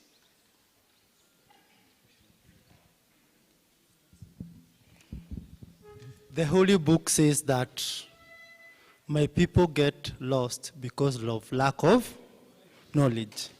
Now, this training has been very good, and financial literacy is very key. It doesn't matter how much one earns. If you are not financially literate, you may not make much progress. So, how frequent, as an institution, can you be offering this training to our members? Thank you. Okay, thank you. So a training like this one is financed by our partners. The visa, the training that we were to do to our board members is financed by one of our German partners. But over and above that, like we mentioned, for sustainability of ACOSCA, there are those trainings we implement at a cost. So like for example, if you want us to train your board members on issues of governance and leadership, because one of the key areas where SACCOs fail is because of friction between the management and the board. Is that true? Is that true? The friction between management and the board, separation of roles. Sisi kama board members, kazi yetu inaanzia wapi na inaishia? Mimi kama CEO na my managers and my team, kazi yetu inaanzia wapi na inaishia? So that you as a board chairperson, for example, let me give a quick example. You don't go and look for the chief financial officer. CEO alilocate pesa ngapi kwa budgeting ya ile training? That is not your role. You understand? So when we do those trainings to you as a COSCA, because they're high level trainings, then you're able to know as a board, what is your role? As the CEO and your team, what is your role? Where is the separation of powers? So some of these trainings we implement at a cost. Of course, this one is financed, but if you're able to set aside some resources, I learned you have a delegate system, which reduces a lot of politics. Indio? If you don't have a delegate system, yenye mkienda AGM kila member ako hapo, siasa inakuanga mingi, sindio? But with the delegate system, it's easier to manage. So probably out of this, I know you have delegates here, but probably out of this, we could have conversations with the board and the CEO and see what are some of these trainings that a COSCA offers that you can benefit from, that is at a cost. Because we don't call it a cost. A marketing person, we call it a cost, as we call them what? Investments. You're investing in your staff. And if you have an educated and enlightened board and management and staff, then you have a well-run Sacco. Then there's a training we've been implementing. We learn through experiential training, the business games. And that one is only limited to 30 people. Again, it's a highly impactful training, which I would love to get an opportunity to come and train your people. Tunakaa chini, tunacheza kwa board for 3 days, but you get out of there with a changed mindset. I'm very glad the professors I've interacted with here came with an open mind. Sometimes we go to some universities to train, na professor anasema, mimi ndio professor. Hii mambo ya financial literacy unataka kuniambia, there's nothing you're telling me. And at the end of the day, I can swear, they come out of that room more humbled. You understand? Remember when I started training, I said, the things we want to learn here are not technical. They are basics, which we often overlook. So those experiential board game based training are very practical. We play on the board, we discuss, and we change our lives. Have I answered? So we can do a mix of this. We can do this funded training by our partners, but when your resources allow, you can approach a COSCA and say, we need a training on governance, we need a training of leadership, we need a training on inclusivity, we need a training on whichever field you want. Then we are able to curate something for you. Maybe I can clarify. It is for the good of the members. And you know resources are limited. Yes. So like this training, exactly this one that was not costing the Sacco, but it is of much benefit to the member. To the members. How frequent? Like this, exactly like this one. So the frequency, let me not say I can give a frequency. Sam has just mentioned he was in Tanzania. So we move a lot across the country. 3 weeks ago I was in Homa Bay. So we can say probably we can train you twice or thrice in a year, but we can't say tutakuja January, tukuje December, but we can say in a year we can come to Egerton University Sacco and train twice or thrice. That's better. But please, I know resources are limited, but if you have an enlightened board and staff, one of the reasons Kenya Police Sacco, allow me to take a bit of your time. one of the reasons of those 3 Saccos at the top in Africa, not in Kenya. Mwalimu Sacco is the top in Africa, followed closely by Stima. I'm a member of Stima Sacco. Then Kenya National Police DT Sacco, Samson is a member. There are top 3 Saccos in Africa. 2 weeks from now, there's a team coming in from Malawi Police Sacco through a COSCA to go for a benchmarking exchange visit in Police Sacco, because Kenya has the best when it comes to the issues of Saccos. So, as delegates, as members, allow, because there is a training, I believe the regulator requires that you have a training budget, allow your board members and your CEOs to start pole. See, allow them to set aside some budget to attend some of these trainings. These are investments that make your Sacco better, right? I was told there's a lady who had a question before I sit down.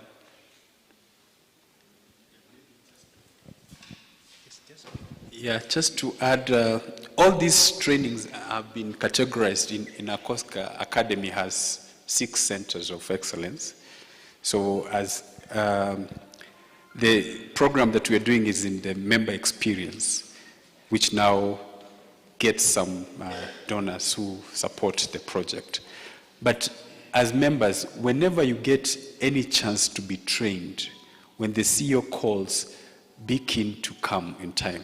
We were here way early, yeah? And we actually saw most of you come in. I think we were the 3rd persons here. So when such a meetings come or you're called, be sure to be there in advance or early so that you maximize on that. Because these opportunities come once. We may not come back again, or maybe longer after some of you have moved. But whenever any chance presents itself for learning, be quick to be there on time. Yeah. Let's get the question as we close.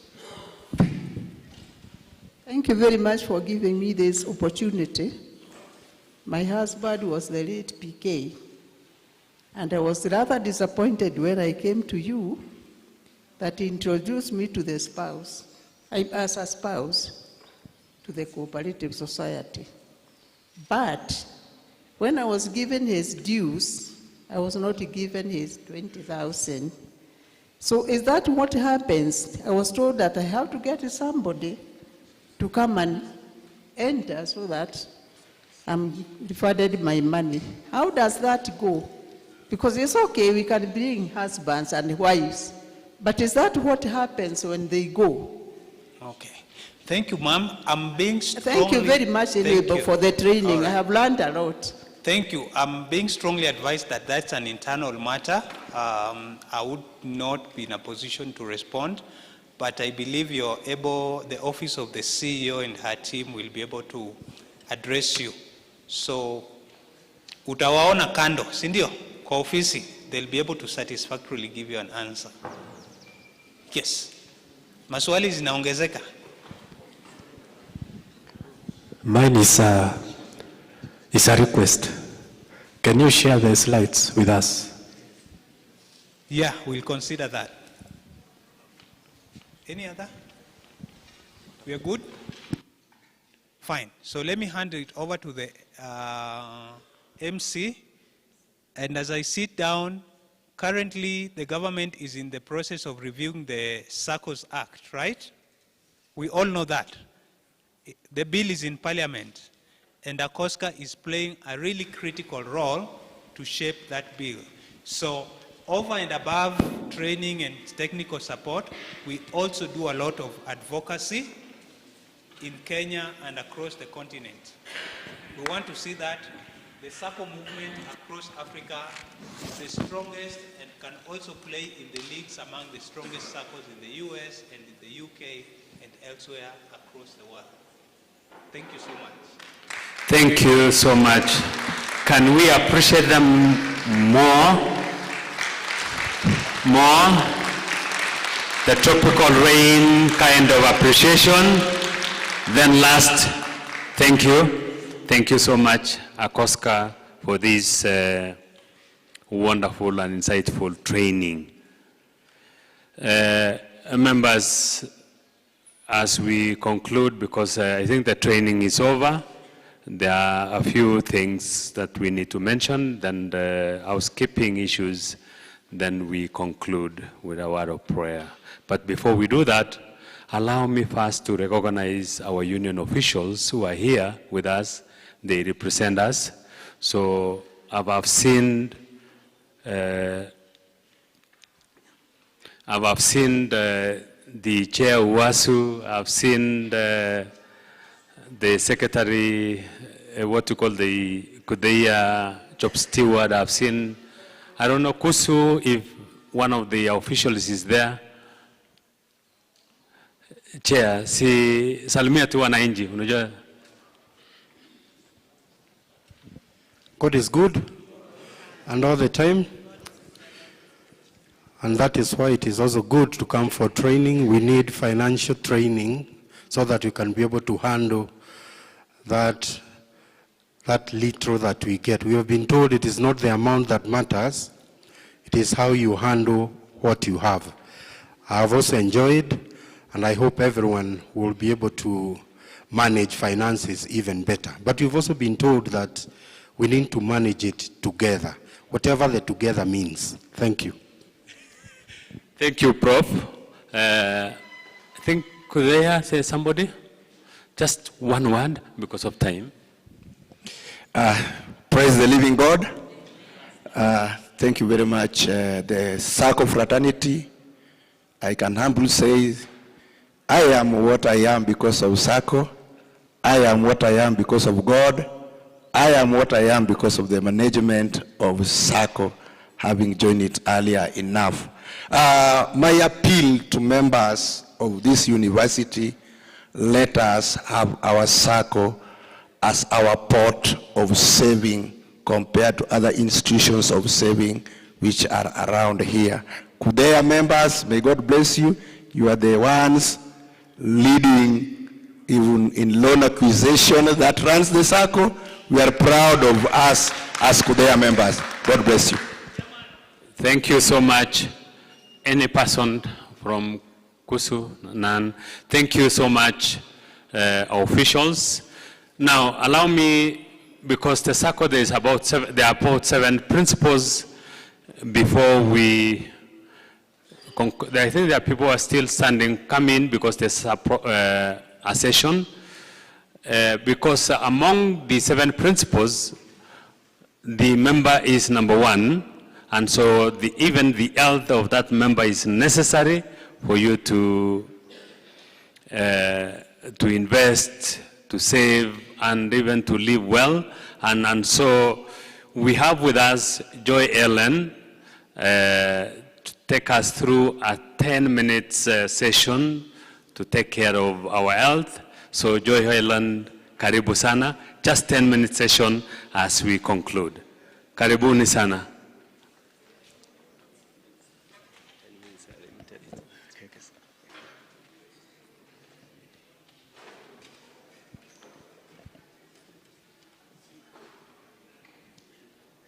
Good afternoon.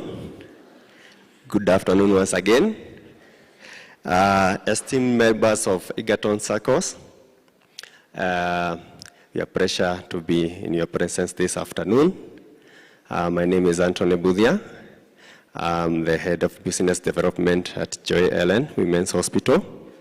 It's a privilege to be part of you, remembering that our health is our wealth, and you cannot save, you cannot invest while you are not healthy. Sindio?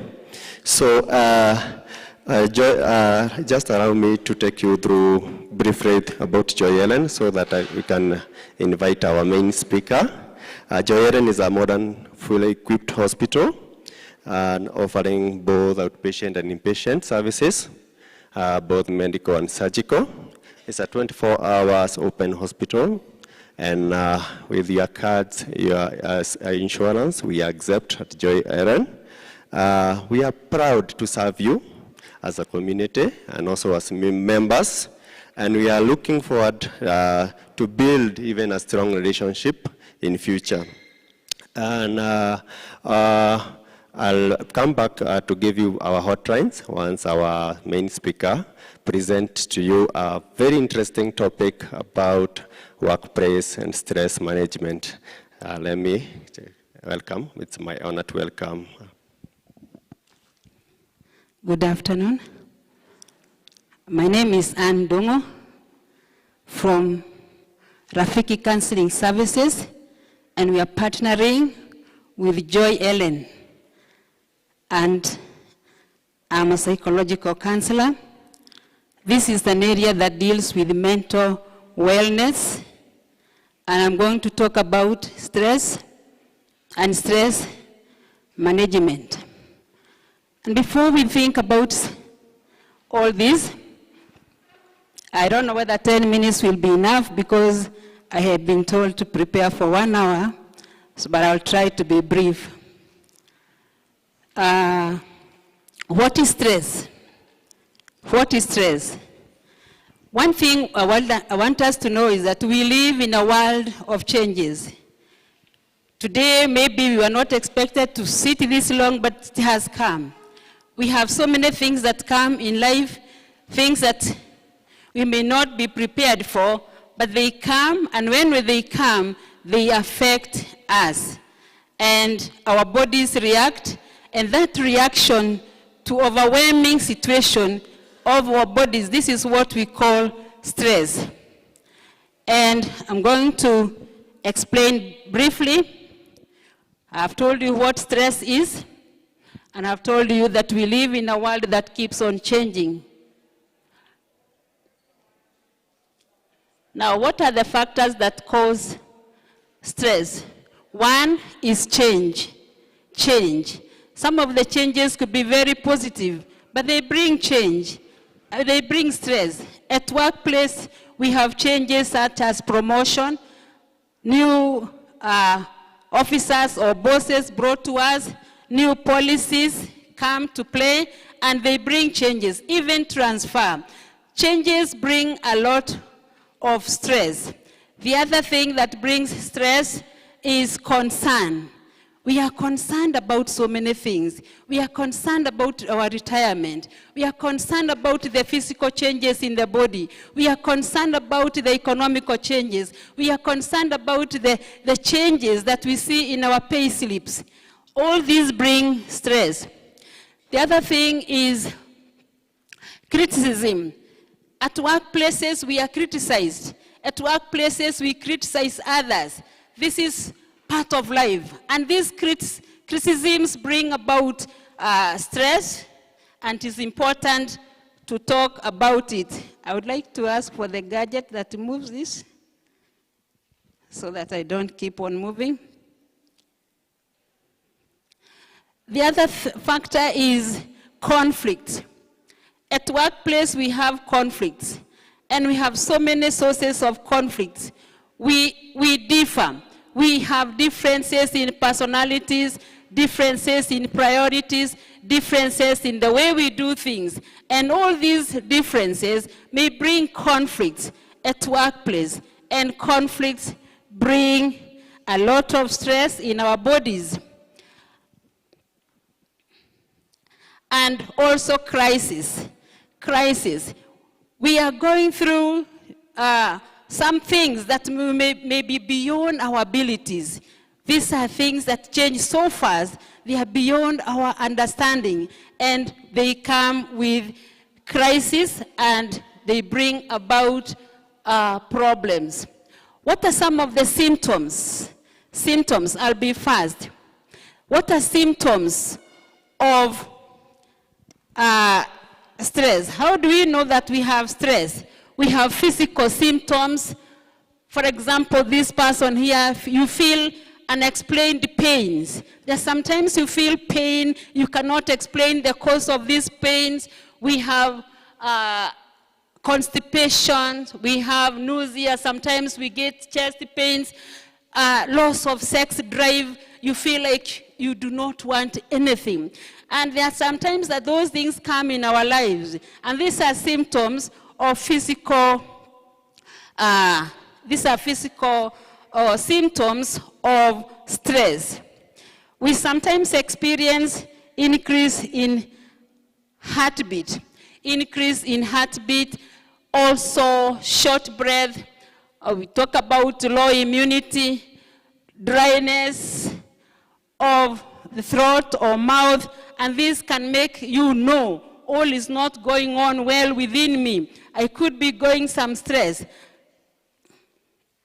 We have cognitive symptoms such as memory, low memory. We have memory problems. And this is very common, especially when somebody has advanced in age, inability to concentrate, poor judgment. All these are symptoms of stress. Anxiety, constant worrying. At workplace, do you sometimes feel like you are worried and you cannot explain why you are worrying?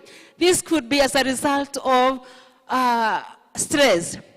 Stress due to changes that we are going through, and have not mentioned biological changes. We know we go through many biological changes like women.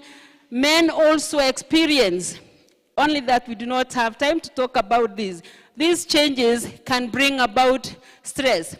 We also have symptoms, emotional symptoms, and one of the emotional symptoms, we have unhappiness, anxiety, agitation, moodiness, anger, feeling like you are overwhelmed. Have you ever seen people at workplace? They walk like they are feeling they have a burden they are carrying, and literally they bend. This is because psychologically they are feeling like they are carrying heavy burdens, feeling like you have so much weight within you. This is a sign of stress. Recklessness, making mistakes at workplaces. You forget what you have done and what you have not done. You handle things in a way that when you look back when you are normal, you realize you are reckless. This could be as a result of stress. There is also that feeling like I want to control, being in control, wanting to be in charge of that office. This could be a sign of stress, and many times we display these. There is also the feeling of isolation and loneliness, all right? All those are psychological. Then we have the behavioral and relationship symptoms. Eating less, you have no appetite, or appetite is too high. People wanting to revenge with the food because food will not complain. This is a sign of stress. I know in Africa you see a big person, you think like they are healthy. They may not be healthy. They may be overeating as a result of what? Of stress. Sleeping too much or too little. You sleep on Monday, you wake up on Wednesday. You see, this can be as a sign of stress, withdrawing from others, procrastination. Keep saying, I will do tomorrow, I will write that report tomorrow, I will check on that tomorrow, maybe I will give this loan next week. All this procrastination could be as a result of stress. And we have a common problem in the society that indicates that our society is highly stressed. There is a lot of use of alcohol, cigarettes, or other drugs. And all these are taken as a way of, I want to relax. I had so much stress, I wanted to deal with this stress, and how did I deal with the stress? By drinking, by abusing other substances of abuse. We have nervous habits. You see somebody speaking, biting their nails, they are nervous. Rapid and controlled speech, difficult relaxing or sitting down, or making so many accidents. Small accidents here and there, at home, at our workplaces. This could be as a result of stress. What is that man saying? Moja tu. What does that hiyo moja lead to?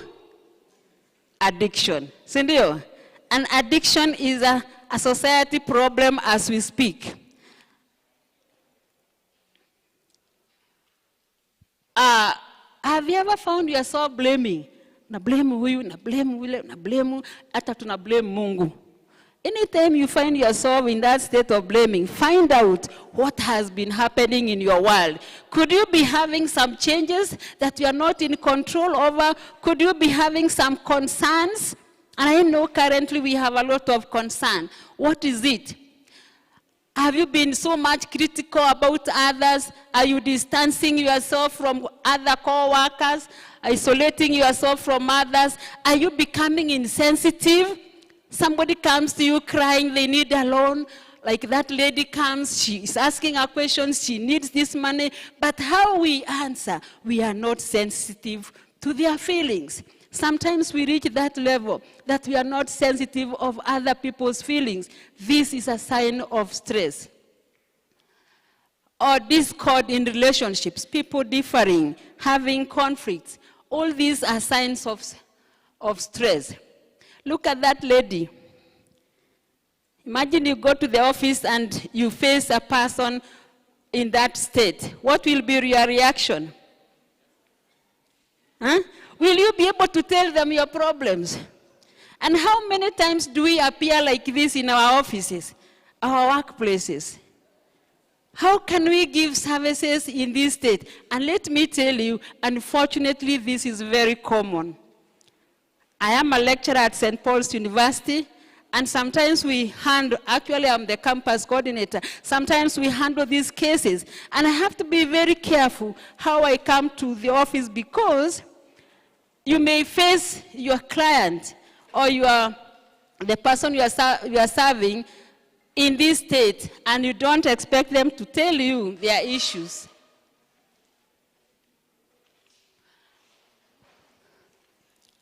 The other symptom, especially at workplace, is this idea of expressing job dissatisfaction.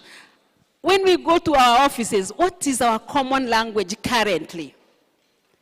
Are we talking about being satisfied by the kind of work we do?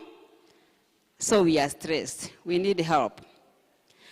Let's mark our language. You realize we are seeing our workplaces like an end.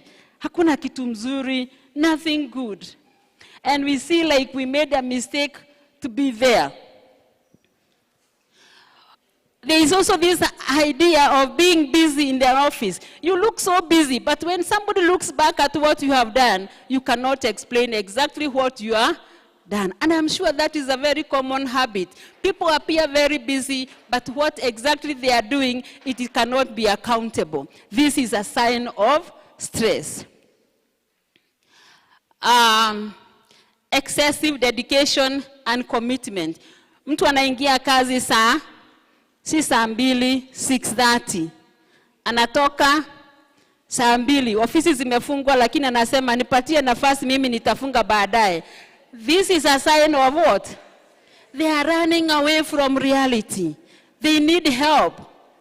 And we need to understand the difference between commitment and running away from responsibility or the reality. So all these could be symptoms of stress. Sometimes we look at the pay slip. I know that is a common thing we look at. When your concentration is pay slip and you look at it, machozi inatiririka bila wewe kujua.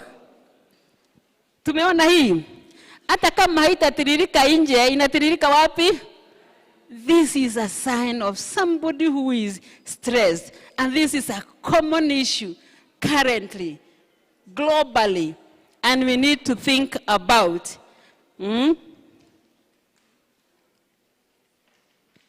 Now, what do we do? It is a reality that we are stressed. What do we do? One, we need to know who exactly you are. What are your emotions? What have you been experiencing? Okay? And accepting the self, because if we are not going to accept ourselves, there is likelihood of comparison. You compare yourself with your age mates, people who are employed together with you. You compare yourself with the neighborhood. it can be stressing. So let us know ourselves and we be ourselves. And as the trainer talked about setting goals, let's set goals. We set goals and set goals that are smart, according to our income, according to our ability, according to our intellectual powers. We set goals and we focus on one thing at a time. We focus at one thing at a time. When we have so many things to do at a time, it is not easy. At the end of the day, we might be stressed. Then at workplaces, delegation. Delegation. We can't be everywhere at the same time. Delegate. Of course, you delegate the roles, but you do not delegate what? Responsibility. But sometimes we want to do everything. The moment we feel like it's only me who can do in this office, it's only me who can write this, it's only me, then there is something wrong. We need help.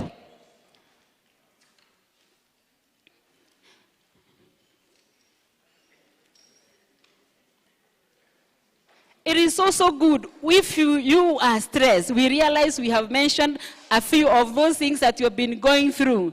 Seek for help. Identify the causes of the stresses that you may be going through. And I said some of these stresses could be caused by positive changes in your life. They could be caused by negative changes. They could be caused by concerns that you have. They could be caused by criticisms and crises. Find out what you have been going through so that it's unfortunate you are listening to me, you are also being served. It's very unfortunate. But let us pay attention. You can pick one or two things which may be helpful to you in life. We need social support. We need social support. What is your social support system like? If you have an issue, do you have somebody you can sit with? Do you have somebody that you can be comfortable to share whatever issues that you are going through? What about relationships? I heard we talk about spouses. How is that relationship? We talked about children. What is our relationship like? What about at workplace? Do we have healthy relationships? We need to look at this. If the relationships are the issues, let's address them. Let's work on our relationships. Let's talk out worries. Let's talk about those concerns. Let's talk about those fears that you have been having. Fear of rejection, fear of growing old, fear of retirement, fear of, as we age, we have so many health challenges. Let's speak them out. In the process, we shall get help. And one way of doing that is by seeking psychological what? Counseling. Psychological counseling. We have another problem, life-work balance. Should be life-work balance. Life-work balance. Do we have a healthy, balanced work-life relationship? Is it work, work, and work? And you know, work without play makes who? Jack a dull? That is a stressed boy. Dull is also a sign of what? Stress. So let us work. Let us have time for playing. Let us have time for our own family members. Let's be part of our society members. We be part of our neighborhood so that we live a whole life. We talk about wellness, a holistic wellness, that you can be called by your neighbor and you are available. You can relate with your children well. You have time to relax while we are still working. We should not lose our life just because we are working. We should work at the same time have a whole life. We enjoy life and enjoy it in full. This life has no reverse. How do we manage stress? One way of managing stress is by doing what? Exercises. Let us be physically fit by doing exercises, if possible, on daily basis. If not daily, on regular basis. So that the energy, that the negative energy that may be building up is well utilized and we feel relaxed. We also need to know what to avoid. What to avoid in our lives. I know we can write it down. What to avoid, what to change, what to adapt, what to accept. Let us be very concerned. Are we accepting everything we are told? Are we accepting everything that we come across? Let us accept what we cannot change and know how to adjust. We know what to avoid, what companies to avoid, what activities to avoid. Let us make time for fun and relaxation. This world, we found it here na tutaiacha hapa. Let us make the best by having fun, relaxing. Let us manage our time better. Let us take care of ourselves. We take care of ourselves. Oh, people are not listening to me. We are listening. Yes. Good. Let us take care of ourselves.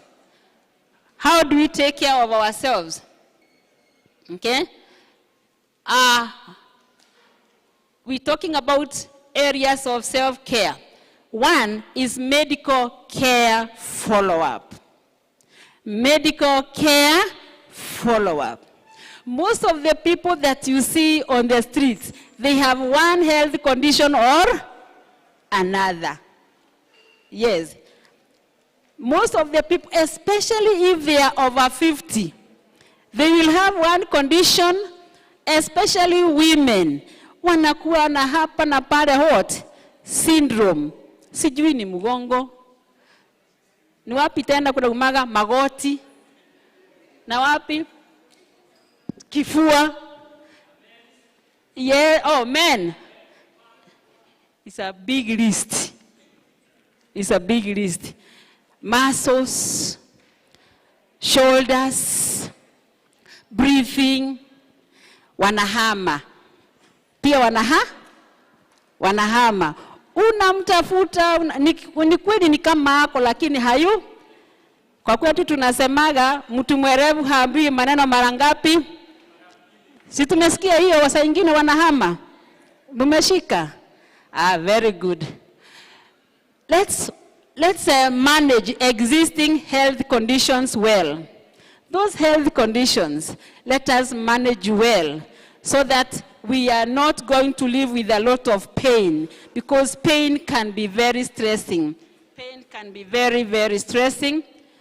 The other thing is having family time. That is one way of taking care of ourselves, having family time.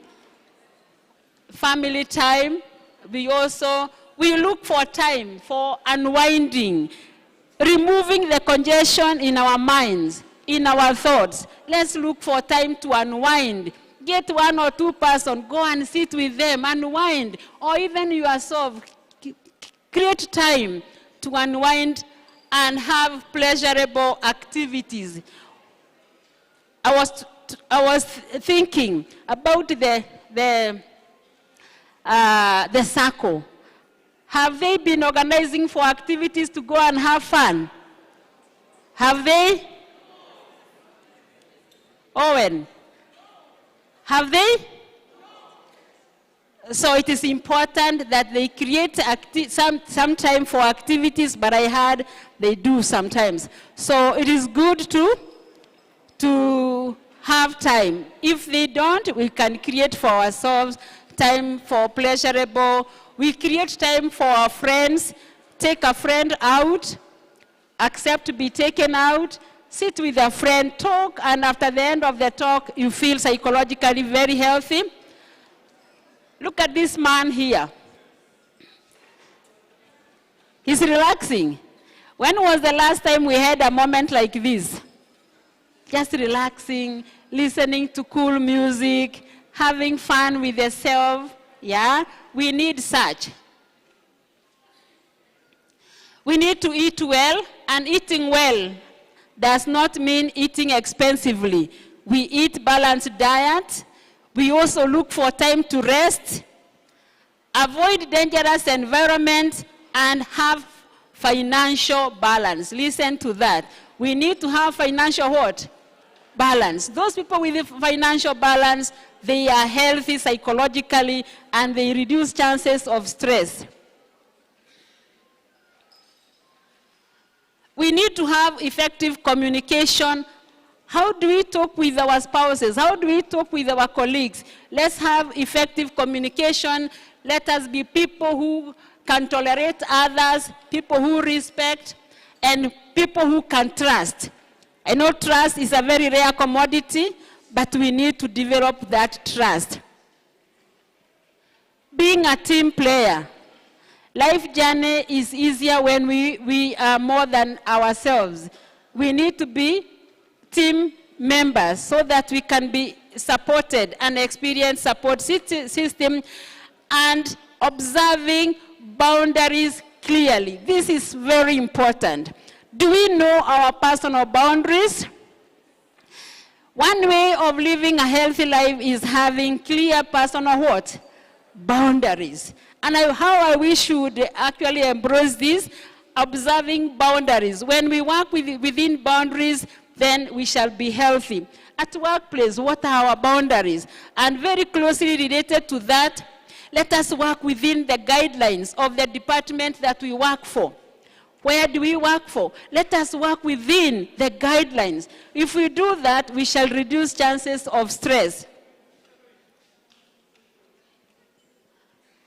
Supposing we don't manage stress, what would happen? What would happen if we don't manage stress? We shall experience poor physical health because stress reduces immunity. If we don't manage stress, we shall develop poor physical health. We shall experience fatigue and burnout. We shall experience social withdrawal. You feel like you are isolated, you are left out. We develop anxiety and can easily develop panic attacks. I wish we had more time to explain this. And then we have depression. If we don't take care of this, we can easily develop what? Depression. Depression. Now let's look at depression. Can you see the color of depression? That person, if you are depressed, you don't feel like you want to see the world. You close yourself. It is like you are in a deep, deep, deep hole, and there it is total darkness. You look up, you see worthlessness.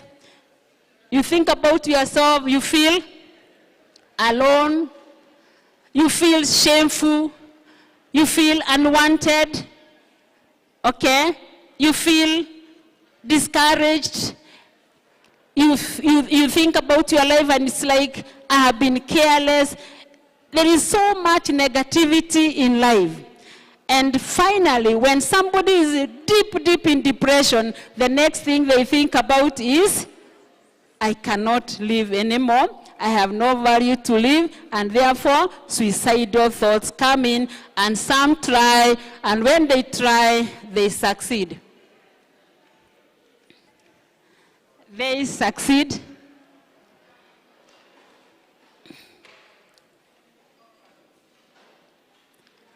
All right, I want to bring it to an end.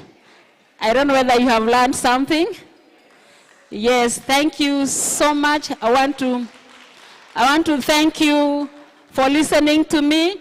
Though in a very confusing environment, I really appreciate even the opportunity to share this. And this is my number. This is my number. And as I've told you, I'm a psychological counselor with the Rafiki Counseling Services in Section 58. We are partnering with Joy Ellen because we are talking about health. For them is physical health. For us, we talk about psychological health. I also run a rehabilitation center where I help people with addiction of the various substances, addiction of various things. So we talk about living in holistic wellness. So in case you need service to do with rehabilitation, you can use that number. And our rehabilitation center is called Triple Palm. May God bless you so much. I really appreciate it.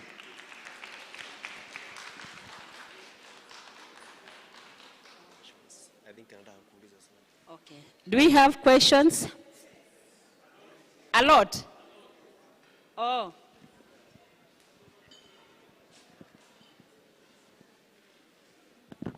Thank you very much. Mine is a concern. I've seen you have laid out developing coping skills and also managing stress. Does stress has a permanent cure? That is one question. Second to that, okay, let me just say in my case, whether it is a stress or not. And before that, does stress have age-related issues? And the last one, I only have a kind of, let me say, not in a state of worried when I don't have money.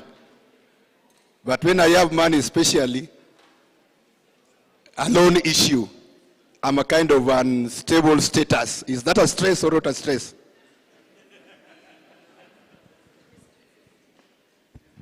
All right, those are very good points. Let me first address the first one is whether it is curable.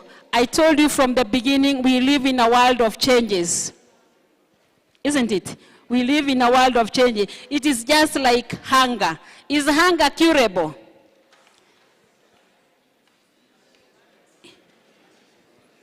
If you do not do what you are supposed to do, you will be hungry. So you need to do what you are supposed to do to remove the discomforts of hunger. Same thing to stress. We live in a world of changes. What was there in the morning is not what is here today. So we need to understand what you are going through today and what now, so that you can know what to do to avoid anything that will cause the discomfort. So it is part of life. And by the way, we need to have some degree of stress for us to live. Like for you to come here, something was pushing you to come, isn't it?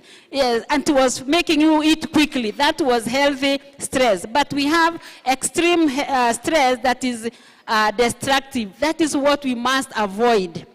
All right? So stress is part of life, but now we need to manage it. That's why we say it is not curable, because it's part of us, but you can manage, you can live a life without the excessive negative stress.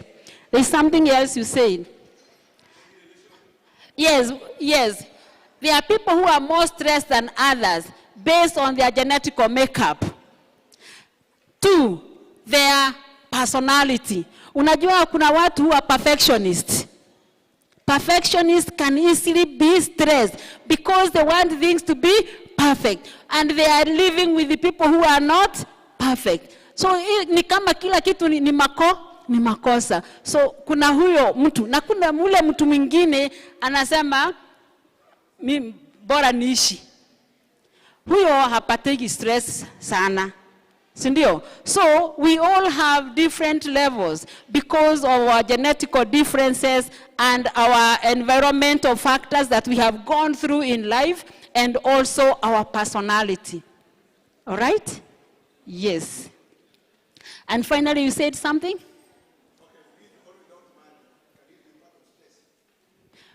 You see, it depends on your values and whether your needs are met. There are some people, money can cause stress.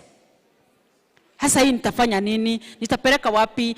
You know, and there are people with the money, their stress level iko chini, because what is stressing them is, where can I get this money to fulfill A, B, C, D? You getting? So whether we have money or not, those are different things. People can manage their own lives and live a holistic life with the wellness.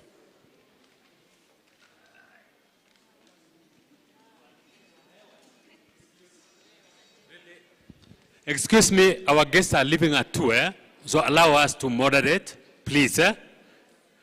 Please, thank you kwa heshima yote. Kwa heshima yote kabisa. The guests are leaving at exactly 2. They have another engagement after this. So allow us to conclude at this level. So just 1 minute, please. So thank you so much. Thank you so much once again. Let us seek medical help. Let us take care of ourselves. Let us manage our resources well. Let us have good relationships with our families. May God greatly bless you, and thank you once again. Makofi tena. Thank you very much for that. It's a good talk, sindio? It's a health talk, sindio? So those are some of the services that you receive from Joy Ellen Women's Hospital, counseling services. And among others, we have a resident obstetrician gynecologist for the ladies. Hoye! Munione nyuma ya tent niwaambie ni aje, sindio? We have other services that we do, medical, surgical, we have ultra-modern theaters, we do all cases. We have pediatric services, specialized medical checkup, we do cancer screenings in our hospital, we have ENT physicians around, and our hospital is open 24 hours. Now I want to share contacts, how you reach us, how you do about inquiries for our hospital. Nataka muandike mahali numbers za Joy Ellen hotline numbers. It is 0799 520 986. 0799 520 986. Another number is 0716 909 690. 0716 909 690. And by the way, for today, we are giving you a free checkup. They are outside on the other room. We are, and also together, kuna wenye wamepata maji, pure from Joy Ellen, tupigie makofi. Pale kuna daktari ana consult for free. Unaweza pimwa blood pressure, random blood sugars, weight. You can inquire on behalf of your family. You can inquire about of your marriage or anyone. And we are very grateful to be part of you today. Your card, we accept your card in Joy Ellen, and you can see me there outside for any query because of time. Thank you very much. God bless you for Egerton Sacco members fraternity. God bless. Asante, wacha tuwashukuru tena Joy Ellen. Asante sana na Mungu awabariki sana. Basi tumefika tamati ama tumefika wakati wa kumalizia, na ninaomba ya kwamba tutulie kidogo. Kuna mambo mawili. Ya kwanza nataka niombe senior, neno la shukrani in 30 seconds. Neno la shukrani.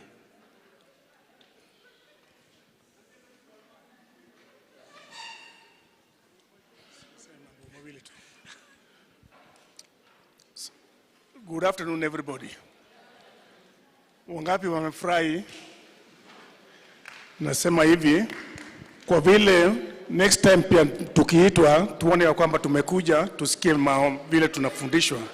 Na naweza kutoa shukrani mostly kwa facilitators vile wamekuja, and again for your coming also, kwa maana wangekuwa hapa without you hii mambo ingeendelea vizuri. So I'm also thanking you for your coming, leaving whatever you wanted, you are supposed to do, na umekuja hapa. Karibuni kila kitu, na the next time tukiitwa please mkuje. Asanteni. Thank you so much. Thank you, Senior. Lastly, allow me to call upon Daktari Ondiek to give us a closing prayer. Then from there, we will give you directions on how we will be living and in what manner. Good afternoon. Good afternoon. God is good all the time. We must be very happy because God has given us life freely. The Bible says it's God who gives breath and life to everyone and everything else. Bwana Yesu asifiwe. Piga Yesu makofi. Tulisikia asubuhi ya kwamba we need to fellowship. We need to fellowship, and this is a form of fellowship. Now we are going to close with the word of prayer. We are going to thank God for this fire with us. Let's all stand up, and Pastor Dr. Caleb will pray for us now. Thank you very much. Hallelujah. Let us pray. Let us pray. Mighty and everlasting Father, we thank you for your love and mercy for today. You gave us journey mercies as we left our homes to come to this place. Father, we want to thank you for the organizers, the Egerton Sacco, and all the board members and the management.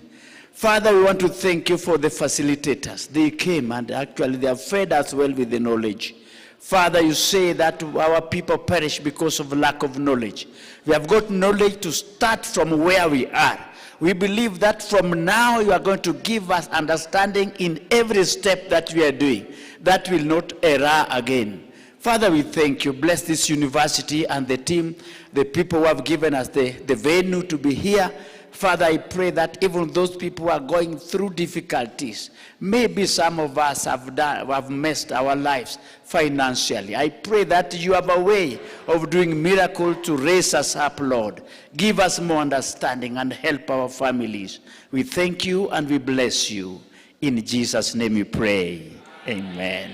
And the grace of our Lord Jesus Christ and the love of God and the fellowship of the Holy Spirit be with us now and forevermore. Amen. Amen. We can still have a seat because let's have a seat. Members, we've come to a conclusion. First and foremost, we really want to appreciate a